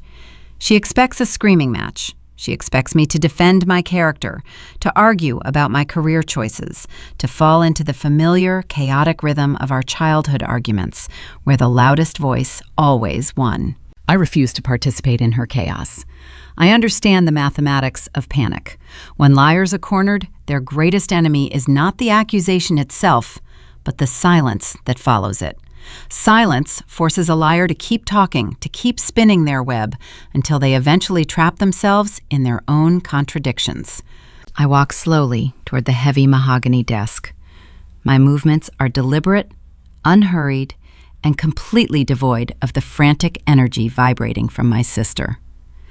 The grandfather clock continues its steady, indifferent ticking. I reach the center of the room. I do not look at Vivian. I do not acknowledge her desperate, panting breaths or the hateful glare she directs at the side of my face. I lower my arm and place the thick leather portfolio onto the polished wooden surface of the desk. The sound of the heavy leather hitting the solid mahogany is dull, flat, and profoundly significant. It sounds like a gavel striking a block. I take a single step back and fold my hands in front of me. I wait. I wait for the echo of the portfolio to settle into the wood paneling. I wait for the realization to dawn on my sister that her character assassination failed to leave a single scratch on my armor. The power in the room has shifted entirely. It is no longer held by the bride in the white dress, nor is it dictated by the billionaire behind the desk. The power is currently resting inside the brass clasps of my folder. Vivienne stares at the leather portfolio. Her lips part, but no words come out. Her throat works dryly, swallowing air. The frantic pacing stops. She is completely immobilized by the terrifying clinical calmness of my demeanor. She realizes, perhaps for the first time in her life, that she cannot scream her way out of the consequences. I look up, bypassing my sister entirely, and meet the calculating gaze of Richard Sterling. The trap is closed. The audience is locked out. The air is still. It is time to bridge the identity gap and introduce the patriarch to the woman who has been protecting his treasury for years. Vivienne stares at the leather portfolio resting on the desk, but her fragile ego refuses to accept defeat. She cannot fathom a reality where her older sister holds any actual leverage. Her mind, conditioned by a lifetime of parental enabling, scrambles to construct a new defense mechanism. If she cannot dismiss my psychological stability, she will attack my professional relevance. She lets out a short, derisive scoff, adjusting her posture to mimic the aristocratic disdain she has spent the last year practicing. "Are you seriously bringing paperwork to a wedding?" Vivienne asks, directing her mocking tone toward Richard. "Look at her. She is a glorified bookkeeper. She sits in a cubicle doing tax returns for local hardware stores. She has no business being in a room with a family of your stature. She does not understand how high-level wealth operates. She is just a low-level accountant trying to play corporate spy to ruin my perfect day. You cannot possibly take anything inside that cheap folder seriously." Bradley shifts his weight nervously, glancing between his bride and his father. He opens his mouth to intervene, perhaps to suggest we all just lower our voices. But Richard raises a single finger, silencing his son instantly. Richard does not look at Vivienne. He keeps his sharp, analytical gaze fixed entirely on me. He is waiting to see how I handle the verbal assault. He is waiting to see if I will defend my ego or execute my objective. I do not take the bait. I do not recite my resume or list the multi-million-dollar assets I recover annually. My credentials are not up for debate with a woman who steals to finance her floral arrangements.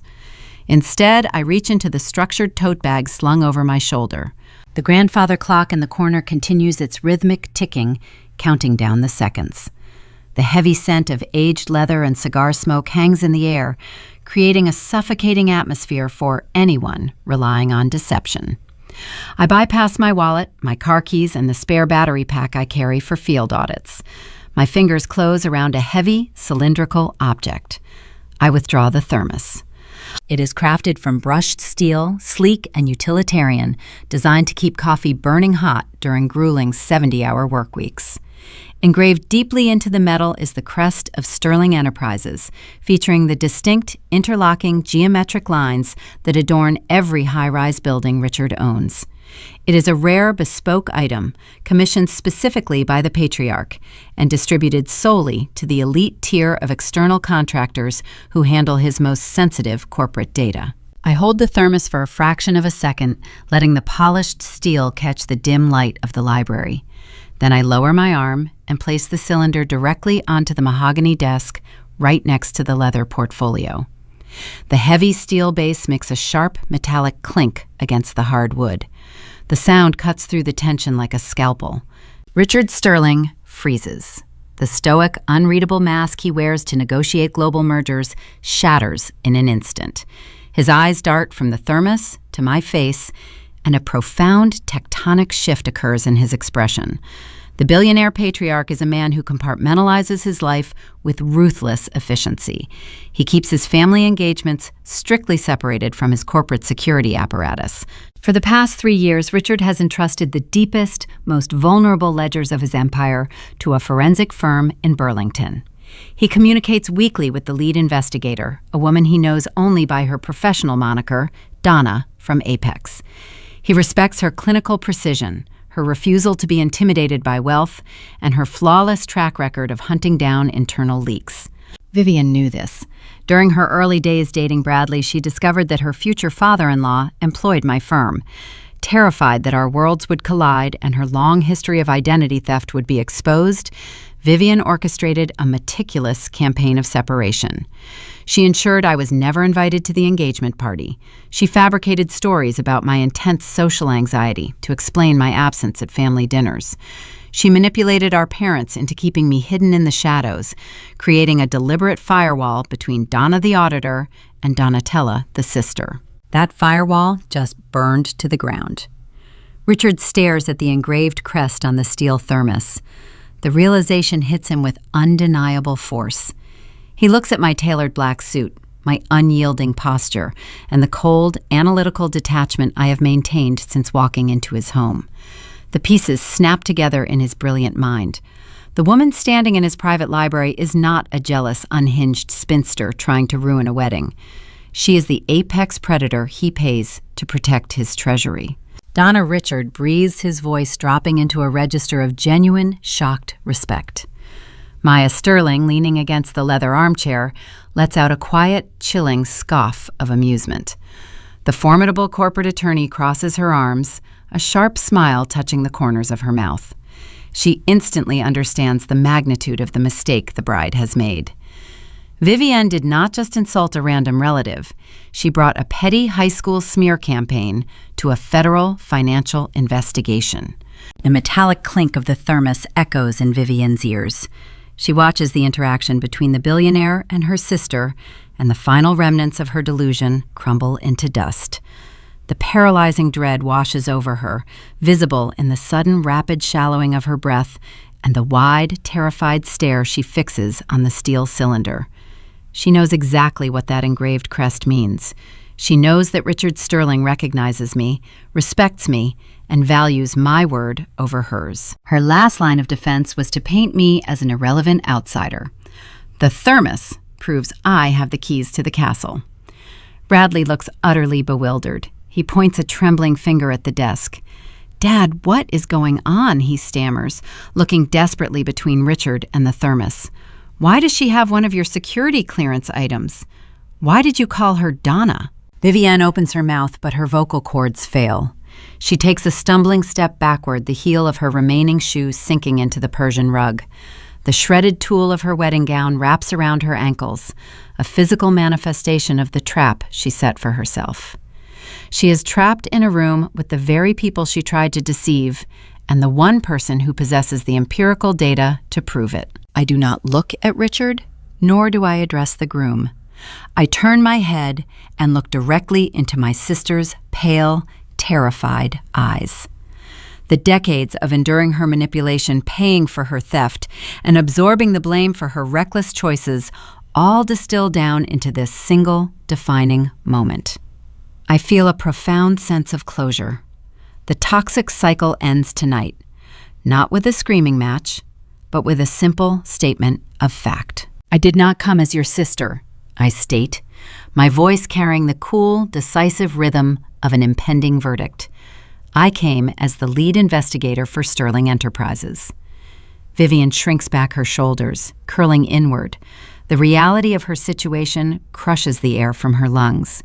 She is no longer facing the sibling she spent her life bullying. She is facing a corporate auditor holding the digital evidence of her felony. I turn my attention back to the mahogany desk. I place my hand on the brass clasp of the leather portfolio. The identity gap is successfully bridged. The patriarch knows exactly who I am and why I am standing in his private sanctuary. He is ready to receive the data. I flick the brass clasp open, the sharp click echoing in the silent library, signaling the impending release of the financial guillotine. The brass clasp of the leather portfolio releases with a sharp, echoing snap. The sound reverberates through the library, signaling the end of the theatrical performance and the beginning of the empirical autopsy. I fold the leather flap back, revealing a thick stack of 40 crisp white pages. The documents are warm still, holding the faint heat from the laser printer in my office. I slide my fingers under the stack, lifting the paper. The tactile sensation of the smooth parchment grounds me. For my entire life, my family manipulated reality using tears, raised voices, and curated social settings. They operated in the realm of emotion, where facts were malleable and blame could be reassigned to the quietest person in the room. But ink printed on federal tax forms is immutable. Mathematics does not yield to a bridal meltdown. I extend my arm, offering the dossier to Richard Sterling. He takes the stack.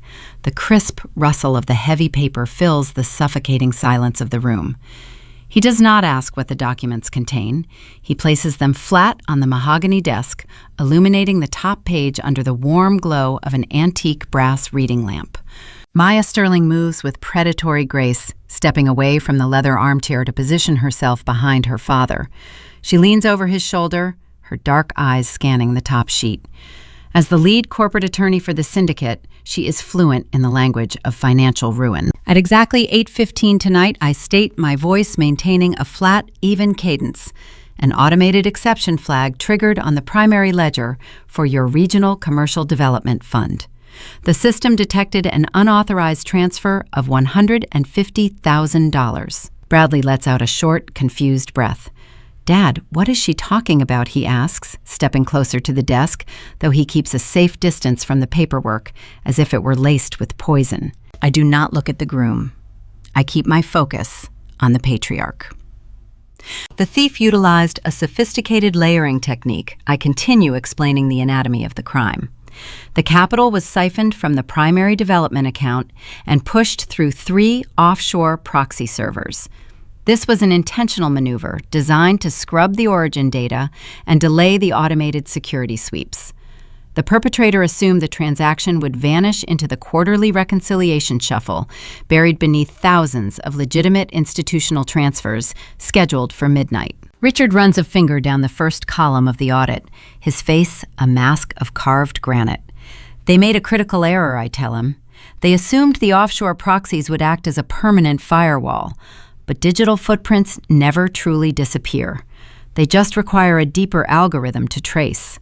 I ran a penetration diagnostic on the routing nodes, the data unspooled, revealing the final destination of the stolen capital. I reach out and turn to the 5th page of the dossier. The funds were deposited into a domestic holding account 48 hours ago, I explain, tapping the printed routing number. The account belongs to a newly registered shell corporation, V Aesthetic Holdings, LLC. Vivienne emits a sound that resembles a stifled choke. She covers her mouth with her trembling hands. Her breathing turns erratic and shallow, her chest rising and falling in rapid, desperate spasms. The oxygen in the room seems to thin, drawn entirely toward the documents on the desk. Maya traces the name of the shell company with her eyes. The attorney instantly shifts from a passive observer to a legal executioner. She calculates the impending fallout: wire fraud, grand larceny, identity theft. These are not country club misdemeanors solved with a polite apology and a written check. These are federal statutes carrying mandatory minimum sentencing. Maya is visualizing the exact dimensions of a white-collar prison cell. The Aesthetic Holdings. Bradley repeats the syllables, tasting foreign on his tongue. He turns his head slowly, looking at his bride. "Vivienne, what is that?" Vivienne cannot answer him. Her vocal cords are paralyzed by the sheer weight of the evidence. I turn to the 12th page of the dossier. The thief did not just steal the money, I state, shifting the focus to the most insidious layer of the crime. They required a high-level security clearance to authorize a transfer of that magnitude. They needed a verified digital signature. I point to the authorization log. The credentials used to release the funds belong to me, I inform the room. Someone bypassed the secondary authentication protocols and forged my digital signature. Richard narrows his eyes, scrutinizing the timestamp on the authorization code. For a brief moment, the illusion held, I say, letting the cold reality of the betrayal hang in the air. The system registered the transfer as a legitimate action performed by the lead forensic auditor. The perpetrator calculated that by framing me, they bought themselves an insurance policy. If the internal risk management software flagged the missing capital, the immediate investigation would center on my office. They assumed my parents would intervene, applying the same toxic pressure they have used since my childhood, forcing me to absorb the blame to protect the family image. I turn to the final section of the portfolio. But I do not rely on assumptions I state. I rely on hardware tracking. I ran a secondary trace on the origin IP address that generated the forged signature. The signal did not originate from my firm in Burlington. I slide a printed photograph of a geolocation map across the desk. A bright red digital pin marks a specific coordinate. The signal originated from a mobile device located inside this exact estate, I declare. Specifically, the IP address matches the smartphone registered to the bride. Bradley physically recoils. He takes a staggering step backward, his polished dress shoes scraping against the Persian rug. The movement is instinctual, a subconscious desire to distance himself from a predator. He looks at Vivienne as if she has suddenly mutated into a stranger. The beautiful, delicate woman he promised to protect just hours ago dissolves, replaced by a calculating felon who planned to finance their lavish reception with stolen money and frame her own flesh and blood for the crime. "You stole from my father," Bradley whispers, his voice cracking under the strain of the revelation. "You used your sister to steal from my family." Vivienne shakes her head, a frantic, pathetic gesture of denial. "Brad, no," she gasps, her voice barely audible. "It is a mistake. She is making it up. The numbers are wrong." "Numbers do not lie," I counter, my tone devoid of pity. I turn to the last page, a printed ledger of outgoing expenses linked directly to the Shell Corporation. "The stolen capital did not sit idle," I explained to Richard. "The funds were immediately mobilized to cover the exorbitant costs of the event currently happening outside these doors. I have matched the outgoing wire transfers from the Shell Company to the vendor invoices. I list the transactions with methodical precision. $40,000 wired to the estate catering company. $25,000 transferred to the floral designer for the imported lilies. $15,000 paid to the jazz ensemble, currently taking a break in the ballroom. Every crystal chandelier, every silk tablecloth, every drop of vintage champagne consumed tonight was purchased with stolen sterling assets. The truth suffocates the remaining oxygen in the library. The lies Vivienne spent months cultivating are systematically dismantled, crushed under the unforgiving weight of cold, hard mathematics. There is nowhere left for her to hide. No amount of parental gaslighting or bridal tears can alter the ink on the pages resting under the brass lamp. She is stripped of her aesthetic armor, exposed as a financial parasite. A profound, deathly silence descends upon the room. The only sound is the relentless ticking of the grandfather clock in the corner, measuring the final seconds of the bride's freedom. Maya Sterling stands up straight, her legal assessment complete. She crosses her arms again, offering no comfort, only the icy judgment of a corporate litigator preparing to draft a referral to the federal authorities. Bradley retreats until his back hits the leather spine of a bookshelf. He buries his face in his trembling hands, the illusion of his perfect romance shattered beyond repair. I step back from the mahogany desk, signaling the end of my presentation. I have delivered the anomaly. I have provided the verified data. My professional obligation to Apex Financial Forensics and to the client is fulfilled. The silence stretches heavy and expectant. Richard Sterling remains motionless. He has not spoken a single word since I placed the thermos on his desk. He continues to stare down at the 40 pages of evidence, his face unreadable in the dim light.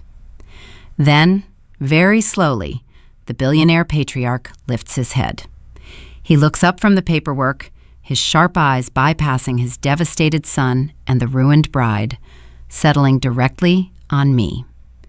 The atmosphere shifts once more, bracing for the verdict. Vivienne collapses into the nearest leather armchair. She does not kneel, nor does she offer a theatrical display of physical submission. She simply sinks into the upholstery, her posture folding inward, as the cold reality of the ledger crushes her remaining defiance. She presses her palms against her eyes. The tears flow freely now, smearing the expensive cosmetics she spent hours applying. Having exhausted her aggressive facade, she pivots to the only strategy she has left. She adopts the role of a desperate, fragile victim. "Richard, please," Vivian sobs, her voice trembling with manufactured vulnerability.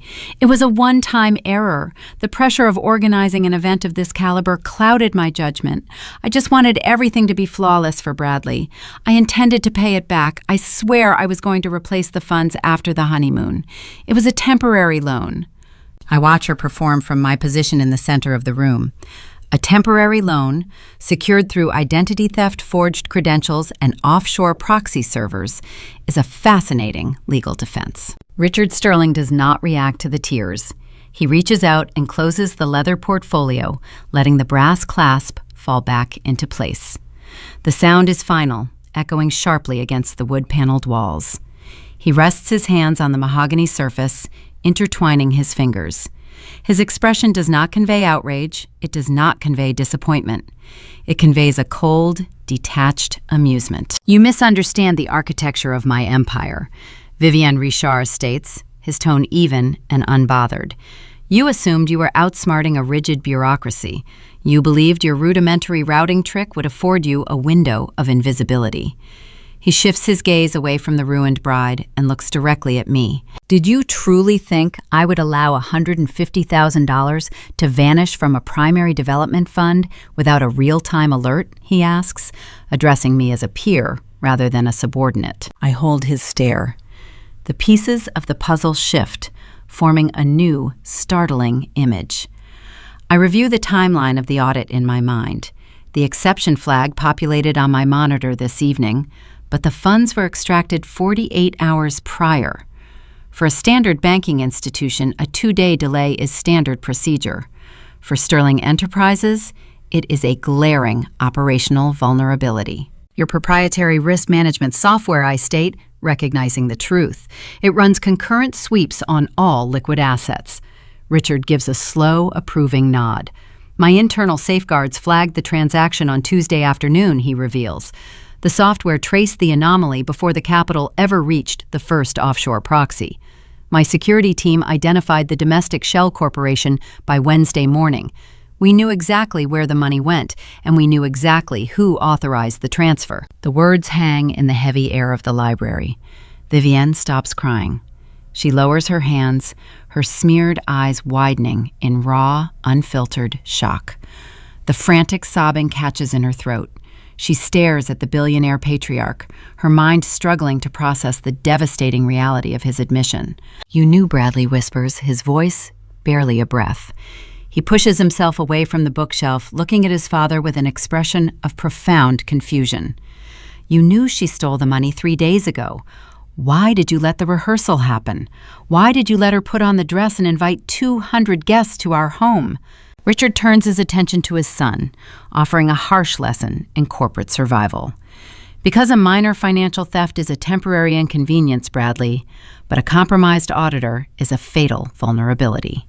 He looks back at me, his eyes sharp and evaluating. "When my security team identified the forged digital signature, I reviewed the personnel file of the investigator assigned to the account," Richard explains. "I saw the name Donna Wilson. I noted the firm based in Burlington. Then I cross-referenced the guest manifest my future daughter-in-law provided for this weekend. The correlation was impossible to ignore. The woman handling my most sensitive ledgers shared a surname and a hometown with the bride, yet she was mysteriously excluded from the celebration." The scope of the billionaire's calculation is staggering. He did not just uncover a crime. He identified a potential structural weakness in his own security apparatus. "I needed to know if you were a liability," Richard says, his voice carrying the weight of a final verdict. "If a member of your own family committed a felony against my syndicate, I had to determine where your loyalty resided. Would you bury the anomaly to protect your sister? Would you attempt to reconcile the ledger in secret to save your parents from public humiliation? Or would you execute your professional duty without hesitation?" The library falls dead silent. The ticking of the grandfather clock emphasizes the magnitude of the trap Richard set. He orchestrated the entire evening. He allowed the caterers to serve the expensive wine. He let the jazz band play. He watched Vivienne parade around the ballroom, playing the role of the perfect bride, knowing all along she was a common thief. He utilized the microphone stunt not to punish the Wilson family, but to force a direct collision. He summoned me to the estate to see if I would arrive with apologies and excuses, or if I would arrive with the evidence. I realize now that the past hour was not an investigation into my sister. It was a brutal, uncompromising audit of my own integrity. You passed the test, Richard states, a rare glint of respect illuminating his dark eyes. You did not hesitate to deliver the ruin. You proved that your loyalty to the truth supersedes your attachment to a toxic family dynamic.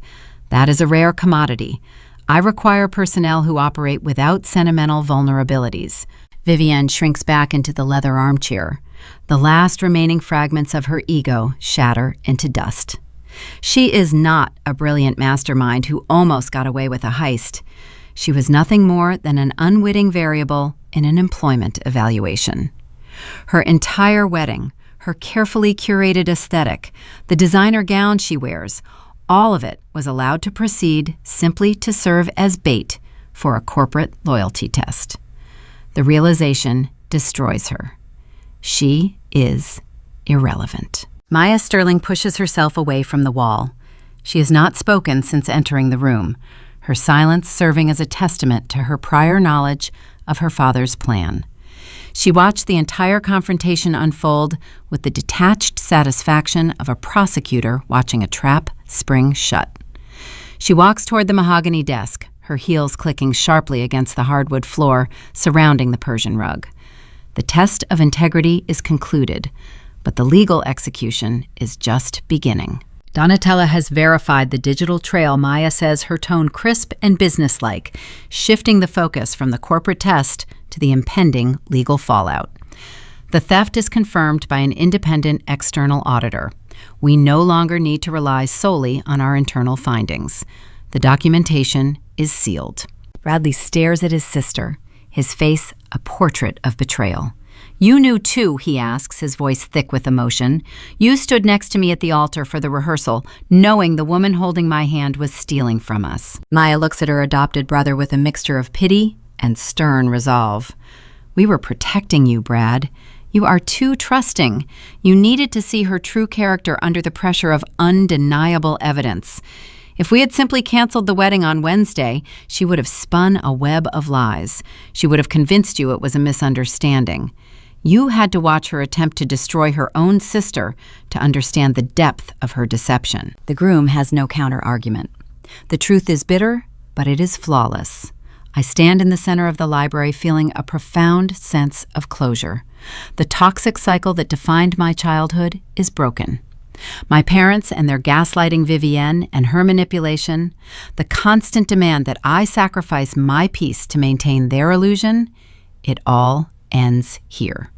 I did not just pass a billionaire's test. I proved to myself that I am immune to their poison. But the Sterling family is not finished.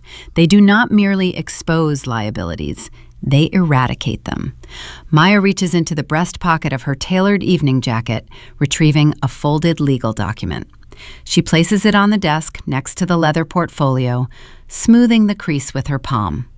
The next phase of the consequence rises cold and inevitable. Maya Sterling keeps her hand flat against the heavy bond paper resting on the desk. The document is bound in dark blue leather, a hallmark of the Sterling Corporate Legal Division. I recognize the binding instantly. 6 months ago, an encrypted file landed in my secure inbox at Apex Financial Forensics. My task was to stress test the financial contingencies within the prenuptial agreement for the heir to the Sterling Empire. I spent 3 weeks running risk models, ensuring the family treasury remained impervious to hostile extraction. I bulletproofed the contract. I did not know the bride was my sister at the time, but the mathematics of asset protection remain identical regardless of the target. Vivienne stares at the blue folder. Her tear-stained face contorts in a mixture of confusion and lingering entitlement. She still believes her physical beauty and her practiced tears hold residual value. She assumes a legal document can be negotiated just as she negotiated her way out of every childhood consequence our parents ever enforced. Maya does not negotiate. She operates with the cold precision of a surgeon severing a necrotic limb. This is the finalized prenuptial contract you signed 4 weeks ago, Maya states, her voice maintaining an icy, measured tone that chills the ambient air in the library. You were so eager to secure your position within the social hierarchy that you barely allowed your independent counsel to review the penalty clauses. You focused entirely on the alimony schedule and the real estate provisions. You ignored the breach of contract parameters. Vivienne grips the armrests of the leather chair. Her knuckles turn white under the strain. I signed that under the assumption of a good faith partnership, she stammers, her voice weak and lacking conviction. You cannot use it to leave me with nothing. Bradley and I are building a life together. Bradley does not step forward to defend his partnership. He remains pressed against the bookshelf, his arms crossed tight over his chest, treating his bride like a hazardous material spill. A good faith partnership requires good faith, Maya counters smoothly. You brought federal fraud to the altar. The Sterling family does not subsidize criminal behavior. Maya opens the blue folder, turning to a specific flagged page near the center of the dense legal manuscript. She traces a line of text with her manicured finger. Section 4, paragraph 9. Maya recites from memory, not needing to read the words. She drafted herself. Any act of financial fraud, embezzlement, or intentional deceit committed against a Sterling corporate entity or its subsidiaries by the prospective spouse prior to the legal consummation of the marriage triggers an immediate and irrevocable forfeiture protocol. The legal terminology hangs in the quiet room. Vivienne blinks her mind, struggling to translate the dense phrasing into her own reality. She assumed my brother was a soft target, Maya says, her tone slicing through the heavy silence. She assumed his generous nature meant his legal protections were equally soft. That was a profound miscalculation. Bradley does not draft his own contracts. I draft them, and I do not leave soft targets for opportunists to exploit. It means you get 0. Maya clarifies, stripping away the complex jargon. The activation of this clause nullifies all proposed marital support. It revokes your access to the family trust. It dissolves any claim to the primary residences, the investment portfolios, and the joint accounts. Furthermore, because you committed this felony prior to the official legal consummation of the union, the Sterling family is released from any obligation to provide you with legal defense counsel. You are financially and legally isolated. The oxygen drains from Vivienne. The grand illusion she spent a year constructing vanishes. She pictured a life of endless credit limits, private aviation, and philanthropic galas, where she would reign as the beautiful, wealthy heir. Instead, she is staring at a future consisting of criminal indictments and public disgrace, without a single dollar of Sterling money to cushion her fall. I watch my sister process the magnitude of her ruin. For 29 years, she relied on a safety net woven by our parents. She assumed another net would always appear to catch her. She failed to realize that billionaires do not weave safety nets for parasites. They build concrete floors. Bradley pushes himself away from the bookshelf. His movements are slow, weighed down by the sudden crushing reality of his own poor judgment. He spent months defending Vivienne to his father and his sister, insisting she was different, insisting she loved him for his character and not his bank account. He was the architect of his own humiliation. He looks at the woman sitting in the leather chair. The shredded tulle of her custom gown pools around her ankles. Her face is pale, streaked with dark cosmetics. The elegant, sophisticated bride is gone, replaced by a desperate thief. Bradley reaches up to his left lapel. His fingers brush against the expensive, rare white orchid pinned to his tuxedo jacket. The boutonniere was carefully selected by Vivienne to match the exact shade of her dress, a symbol of their perfect, curated aesthetic. He unpins the flower. He does not throw it. He simply opens his hand and lets it fall. The orchid hits the intricate threads of the Persian rug with a soft, pathetic thud. The sound is minimal, yet it echoes with the finality of a gavel. It is the physical manifestation of his romantic delusion hitting the floor. Through the glass French doors lining the far wall of the library, the grand reception space remains visible. The heavy velvet curtains are partially drawn, offering a clear view of the opulent display area just outside the private sanctuary.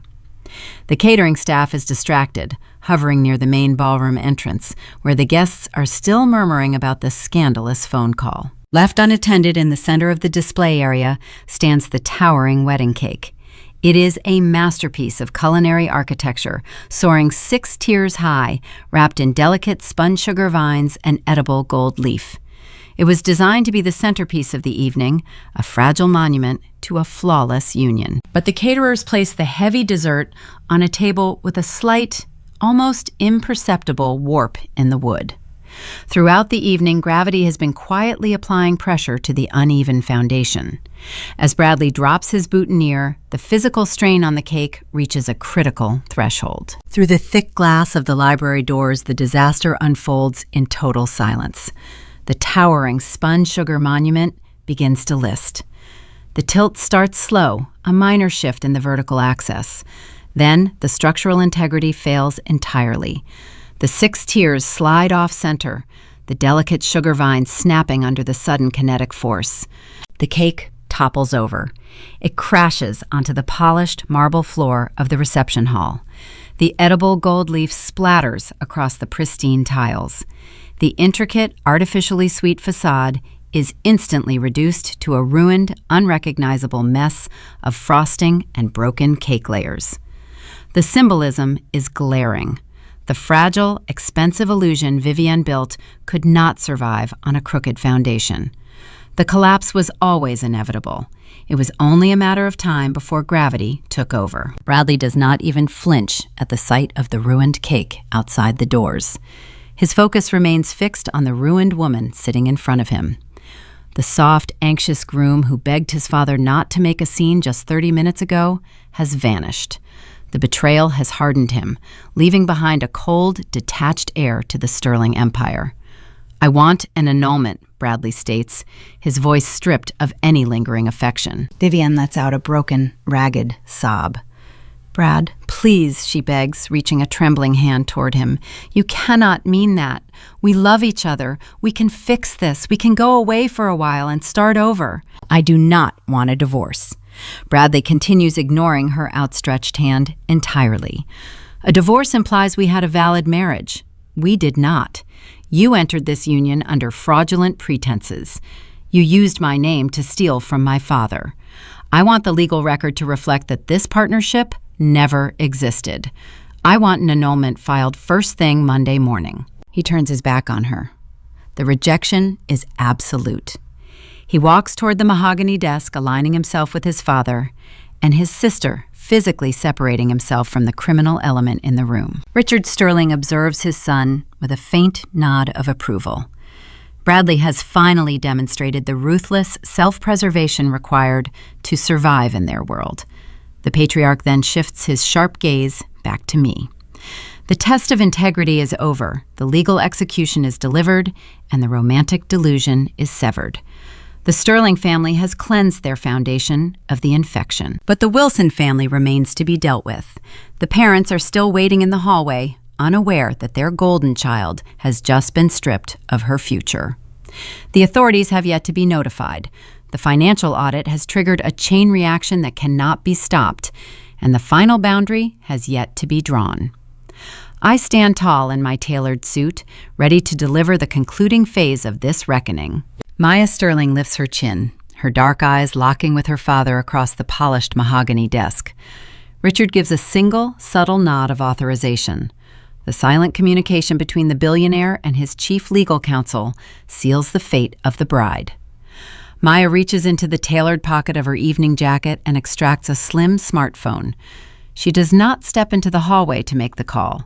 She stands right in front of Vivienne, ensuring the ruined woman hears every word of her impending destruction. Maya dials a direct line to the estate security director. Her voice is crisp and devoid of any hesitation. She instructs the security team to contact the local authorities immediately. She explicitly lists the charges of grand larceny, wire fraud, and identity theft. She orders the front gates to remain open for the incoming patrol vehicles. The Sterling family does not sweep federal offenses under the rug to protect social optics. They neutralize threats permanently by handing them over to the state. Vivienne lets out a hollow, agonizing gasp, but she does not try to run. There is nowhere left to hide. The quiet atmosphere inside the library stretches tense and expectant. For a few minutes, the only sound is the rhythmic ticking of the antique grandfather clock, measuring the final moments of the Wilson family illusion. Then, the silence is broken by a faint, high-pitched wail echoing from the valley below. The acoustic geography of the Vermont mountains amplifies the sound. The wail bounces off the granite ridges, growing steadily louder and more urgent. It is the undeniable mechanical scream of police sirens. The noise cuts through the thin veneer of elite sophistication that blanketed the estate all evening. Out in the grand reception hall, the remaining wealthy guests stop whispering and turn their heads toward the towering front windows. The authorities are arriving at the rehearsal dinner, turning a high society celebration into an active crime scene. The heavy mahogany double doors of the library suddenly rattle. The brass locking mechanism disengages with a sharp click, triggered by a security guard standing in the corridor. The doors swing inward. Thomas and Patricia Wilson stumble into the private sanctuary. They are panting, their faces flushed with a toxic mixture of exertion and terror. They must have pushed their way past the security perimeter the moment they heard the sirens echoing through the valley. They stopped just inside the threshold, their eyes frantically sweeping the expansive room. The visual evidence of total collapse is inescapable. They see Bradley standing as far away from the bride as the walls will allow, his expression hardened into a mask of pure disgust. They see Richard Sterling standing behind his desk, projecting the cold authority of a judge who has just handed down a final sentence. They see the 40 pages of federal fraud documents resting under the brass reading lamp, the undeniable proof of their daughter's felony. Finally, they look down at Vivienne. Their golden child is slumped in the leather armchair. Her custom designer gown is torn and ruined. Her face is streaked with dark cosmetics. She is not a beautiful bride anticipating a life of limitless luxury. She is a criminal waiting to be processed. Patricia Wilson does not rush forward to comfort her youngest daughter. The maternal instinct she always claimed to possess evaporates the moment her social standing is threatened. Instead, Patricia focuses on the source of the exposure. Her frantic, panicked gaze locks onto me. The matriarch of the Wilson family crosses the Persian rug. Her expensive evening gown rustles with every hurried step. She stops just a few feet away from me, her hands clasped together in a posture of desperate, trembling prayer. The smell of stale champagne and suffocating perfume wafts from her skin. Donatella Patricia begs, her voice cracking under the weight of her impending humiliation. You have to stop this. The police are driving up the mountain right now. You must go out there and speak to them. Tell them it was a misunderstanding. Tell them your firm made an administrative error in the ledger. You are the lead investigator. They will believe you if you retract the audit. I stare at the woman who gave birth to me. The request is staggering in its audacity. Even now, standing in a room filled with empirical data and a billionaire patriarch who already knows the truth, my mother expects me to fall on the sword. She wants me to lie to federal authorities, risk my own freedom, and destroy my flawless professional reputation, all to protect the toxic fiction of our family. Thomas steps up beside his wife, his posture hunched and defeated. He no longer carries the arrogance he displayed in the hallway just 30 minutes ago. He looks like a hollow shell. Please, Donatella, he whispers, his voice barely audible over the growing roar of the sirens outside. Think of the family name. This scandal will ruin us in Burlington. We will lose our memberships. We will lose our friends. You cannot do this to us. I listened to their pleas, analyzing the core components of their panic. They are not crying because Vivienne is facing a decade in federal prison. They are not weeping because their daughter committed a devastating moral and legal transgression. They are crying because they are about to lose their country club memberships. They are weeping over the ashes of their fabricated social currency. A blinding flash of red and blue light cuts through the darkness outside the library. The strobe effect pulses against the tall glass windows, casting shifting, chaotic colors across the rows of leather-bound books. The police cruisers have reached the top of the driveway. The final reckoning has arrived. I look down at my mother. The lingering tether of familial obligation, the invisible chain that kept me tied to their dysfunction for 29 years, simply dissolves.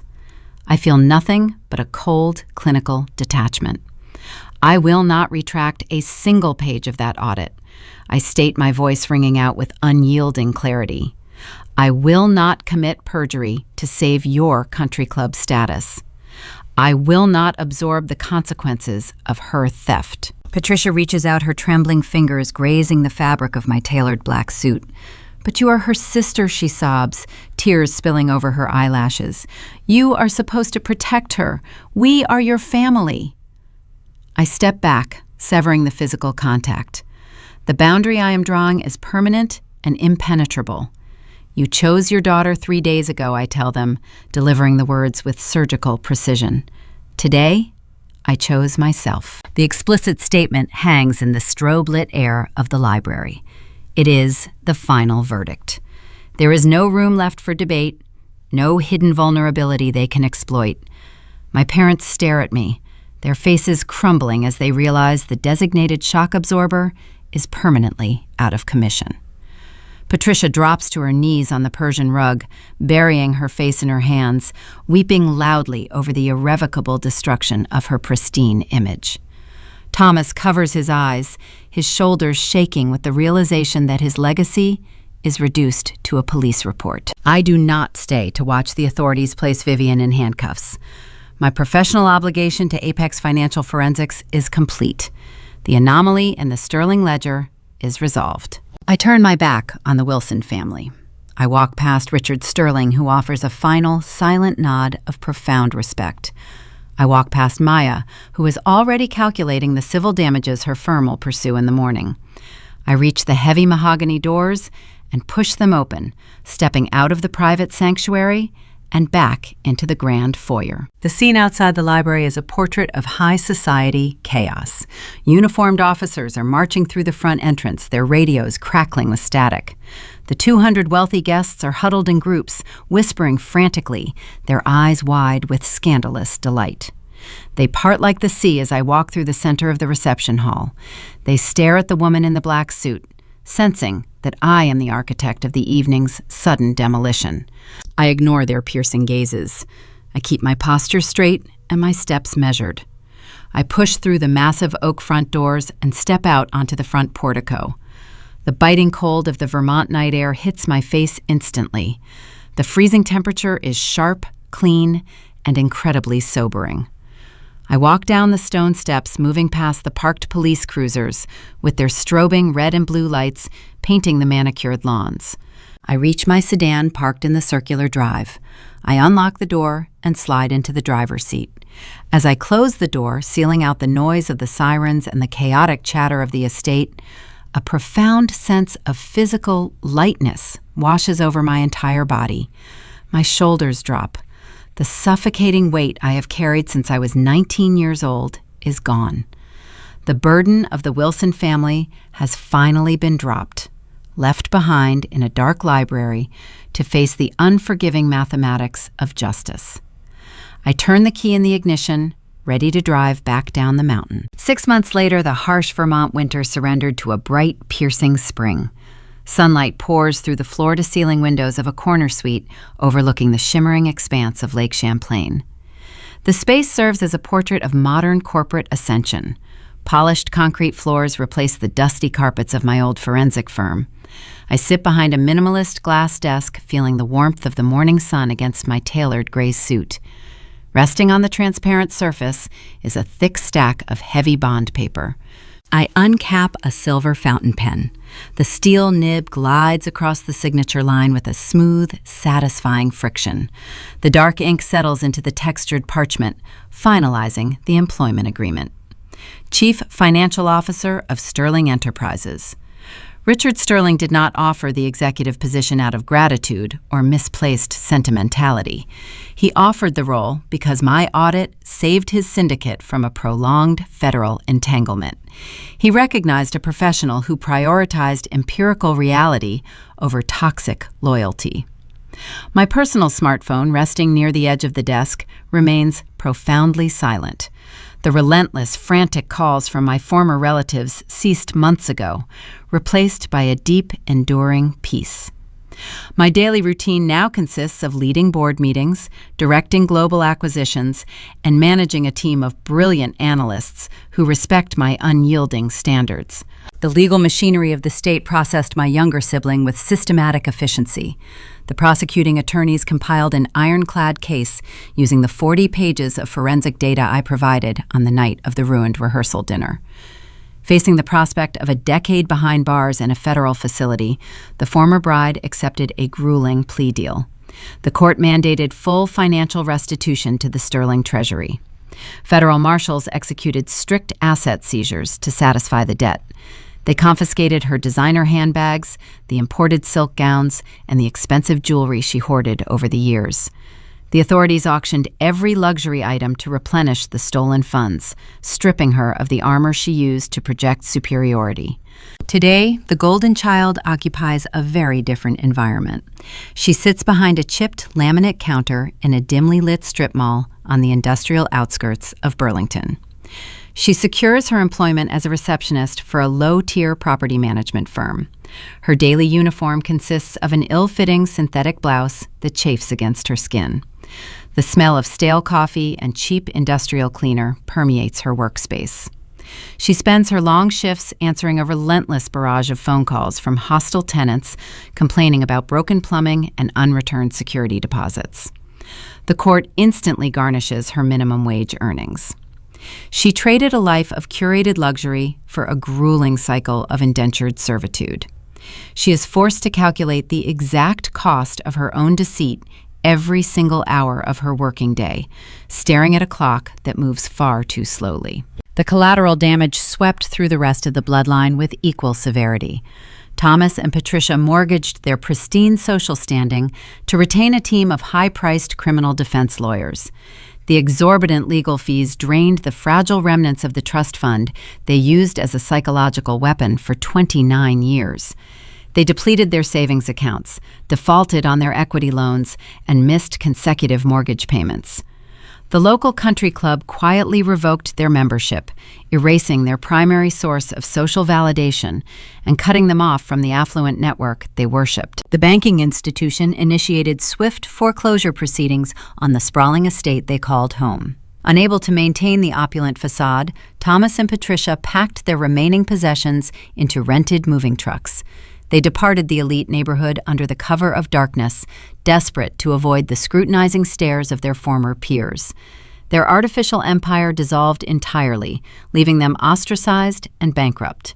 They currently reside in a cramped two-bedroom apartment located miles away from their prior glory, surrounded by cardboard boxes they lack the energy to unpack. The physical monument to their enabling behavior, the large house where they cultivated a culture of toxic favoritism, went to the public auction block. I tracked the foreclosure process through municipal records. I did not bid using my own identity. I utilized an anonymous limited liability company, keeping my involvement hidden from the local real estate brokers. The bank holding the deed proved eager to offload the distressed asset.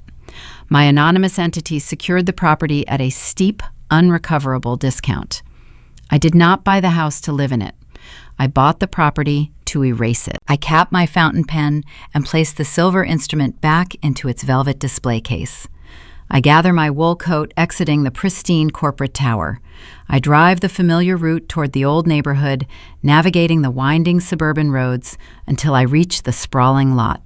The overgrown lawn stretches toward the grand facade, a stark reminder of the neglect that follows financial ruin. Weeds push through the cracks in the paved driveway. I park my sedan along the curb and step out into the crisp spring air. A heavy yellow piece of construction machinery idles near the front porch. The diesel engine rumbles with a deep, vibrating cadence, shaking the ground beneath my leather shoes. The site foreman sees me approach and gives a sharp nod, signaling the operator sitting inside the reinforced cab. The operator engages the throttle. The roar of the engine deafens the quiet suburban street. The heavy steel blade lowers, biting into the wood and drywall of the grand entryway. The wooden support beams splinter with a loud, satisfying crack. The grand foyer, the exact spot where my father used to issue his arrogant ultimatums, collapses inward under the relentless force of the machine. The shingled roof sags, sending a thick plume of gray dust spiraling into the clear blue sky. The excavator reverses, realigns its tracks, and drives forward again. The machine tears through the kitchen, where a terrified 19-year-old girl was once forced to pay for a stolen credit card. The physical structure of my childhood trauma shatters into thousands of unrecognizable pieces. Shattered glass falls onto the driveway, glittering like crushed ice in the sunlight. The demolition represents a literal clearing of the ground. Once the debris is hauled away and the soil is leveled, my new division at Sterling Enterprises will utilize the acreage. We are breaking ground on a sustainable, eco-friendly corporate retreat. The space is designed for technological innovation and transparent collaboration. The toxic history of the lot will be buried beneath solar panels and modern green architecture. A foundation built on deceit will be replaced by a foundation built on integrity and genuine value. I watch the mechanical arm of the excavator pull down the remaining walls. I do not feel a single shred of pity. I do not feel the lingering sting of old wounds or the heavy burden of familial guilt. I feel an extraordinary, soaring lightness. I spent decades trying to earn a place in a family that required me to shrink my own potential. I realized the only way to win their twisted game was to refuse to play it. I judged my own worth by my own standard, utilizing empirical data and unforgiving logic to dismantle their illusions. I allowed the truth to do the heavy lifting, and the truth built an empire. Thank you for listening to this episode of Sophia Told Stories. If you have ever had to set a firm boundary to protect your own peace, or walked away from a situation designed to diminish your value, let us know in the comments below. Subscribe for more narratives about finding your strength, and we will see you in the next one. There is a profound, almost invisible danger in the pursuit of the American dream, particularly when that dream is reduced to nothing more than a manicured lawn, a country club membership, and the curated illusion of a flawless family. We are raised in a culture that frequently celebrates the aesthetic of success over the substance of character. We are taught to project triumph, to hide our fractures behind heavy oak doors, and to smile for the cameras, regardless of the rot spreading through the floorboards beneath our feet. The story of the Wilson family is a mirror held up to a pervasive failure in modern parenting. It is a cautionary narrative about what happens when mothers and fathers prioritize the optics of their legacy over the moral integrity of their children. When we examine Thomas and Patricia Wilson, we do not see monsters. We see a common tragedy, parents who loved the idea of their daughter more than the truth. In traditional family structures, there is a sacred responsibility to guide children, not just toward financial stability, but toward honesty and fairness. Parenting is the grueling work of enforcing boundaries. When a 19-year-old steals her older sister's identity, the parental response dictates the trajectory of two lives. By pulling out a checkbook to cover Vivian's fraud, and by demanding Donatella's silence to protect the family name, the parents did not save their youngest child. They handed her a loaded weapon and told her the safety was always on. This is the insidious nature of enabling. In the pursuit of maintaining a pristine public image, parents inadvertently sacrifice their most capable children on the altar of their most fragile ones. They create a toxic dynamic of the golden child and the scapegoat. The golden child is taught that consequences are for other people and that their mistakes will always be magically erased by someone else's sacrifice. They grow up hollow, lacking the internal architecture required to withstand genuine adversity. When Vivienne faced the terrifying reality of the Sterling Empire's audit, she had no coping mechanisms. She could only resort to tantrums and desperate lies because her parents never allowed her to build the resilience that comes from accountability. Conversely, the scapegoated child learns a much colder, harder lesson. Donatella learned that her worth was conditional, tethered entirely to her utility as a shock absorber for her family's dysfunction. A family is supposed to be a sanctuary, a place where a child's emotional reality is acknowledged and validated. When parents lack emotional awareness, when they refuse to see the pain they are inflicting on one child to preserve the comfort of another, they sever the deepest bonds of trust. Donatella's eventual triumph, her ascension to the role of chief financial officer, and her ruthless dismantling of her parents' estate was born out of necessity. She had to become an unyielding fortress because her own home was built on quicksand. The destruction of the Wilson family highlights a critical void in contemporary child-rearing, the absence of fairness as a foundational principle. Fairness does not mean treating every child identically. It means holding every child equally accountable to the truth. American culture often glorifies the hustle, the climb, and the relentless pursuit of upward mobility. We see it in the way Thomas and Patricia worshipped the Sterling dynasty, willing to overlook Vivienne's sociopathic tendencies simply because she had secured a billionaire heir. But what is the value of a legacy if it is built on forgery?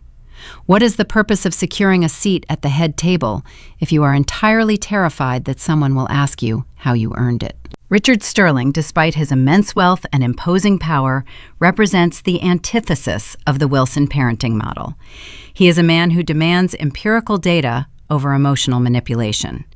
He recognized that a family, much like a global syndicate, cannot survive with a compromised foundation. His willingness to test his own son's bride, to expose the rot before the ink dried on the marriage certificate, demonstrates a brutal but necessary form of guardianship. He protected his lineage not by hiding the scandal, but by dragging it into the glaring light of the ballroom. He understood that true family responsibility means confronting the ugly reality before it infects the entire bloodline. As we navigate our own roles as parents, mentors, or simply members of a family unit, we must ask ourselves what kind of architecture we are building. Are we teaching our children that their mistakes are fatal flaws to be buried? Or are we teaching them that failure is the necessary cost of growth? Are we fostering emotional awareness, allowing our children to express their fears without the threat of losing our affection? Raising children with a strong moral compass requires the courage to let them fall. It requires the fortitude to stand beside them while they face the consequences of their actions, rather than stepping in front of them to block the blow. When we shield our children from accountability, we send them into a world that operates on rigid mathematics and unyielding laws, entirely unequipped to balance their own ledgers. If you find yourself reflecting on the boundaries in your own life, or if you recognize the subtle, quiet danger of a family that demands your silence in exchange for their comfort, you are not alone. These dynamics are woven into the fabric of so many households, hiding in plain sight behind white picket fences and polite holiday cards. To explore more stories of resilience, the exposure of hidden truths, and the quiet power of walking away from toxic legacies, please subscribe to the channel Linda Vengeance. We delve into the shadows of human behavior, unearthing the profound lessons hidden within the drama of our everyday lives. Look at the physical manifestation of the Wilson family's end, a bulldozer tearing through the wood and drywall of their grand foyer, reducing their curated aesthetic to a cloud of gray dust. It forces us to pause and look at the structures we are currently occupying. Are the walls around you built on the solid bedrock of honesty, fairness, and mutual respect? Or are they held up by unspoken resentments, hidden debts, and the fragile spun sugar promises that snap under the slightest pressure?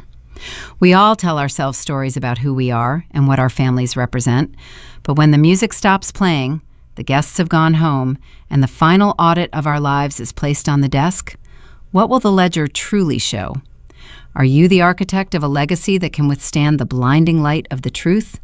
Or are you just waiting for the day someone finally asks to see the receipts? The answer, much like the foundation of a house, is usually hidden in the dark, waiting patiently for gravity to take over.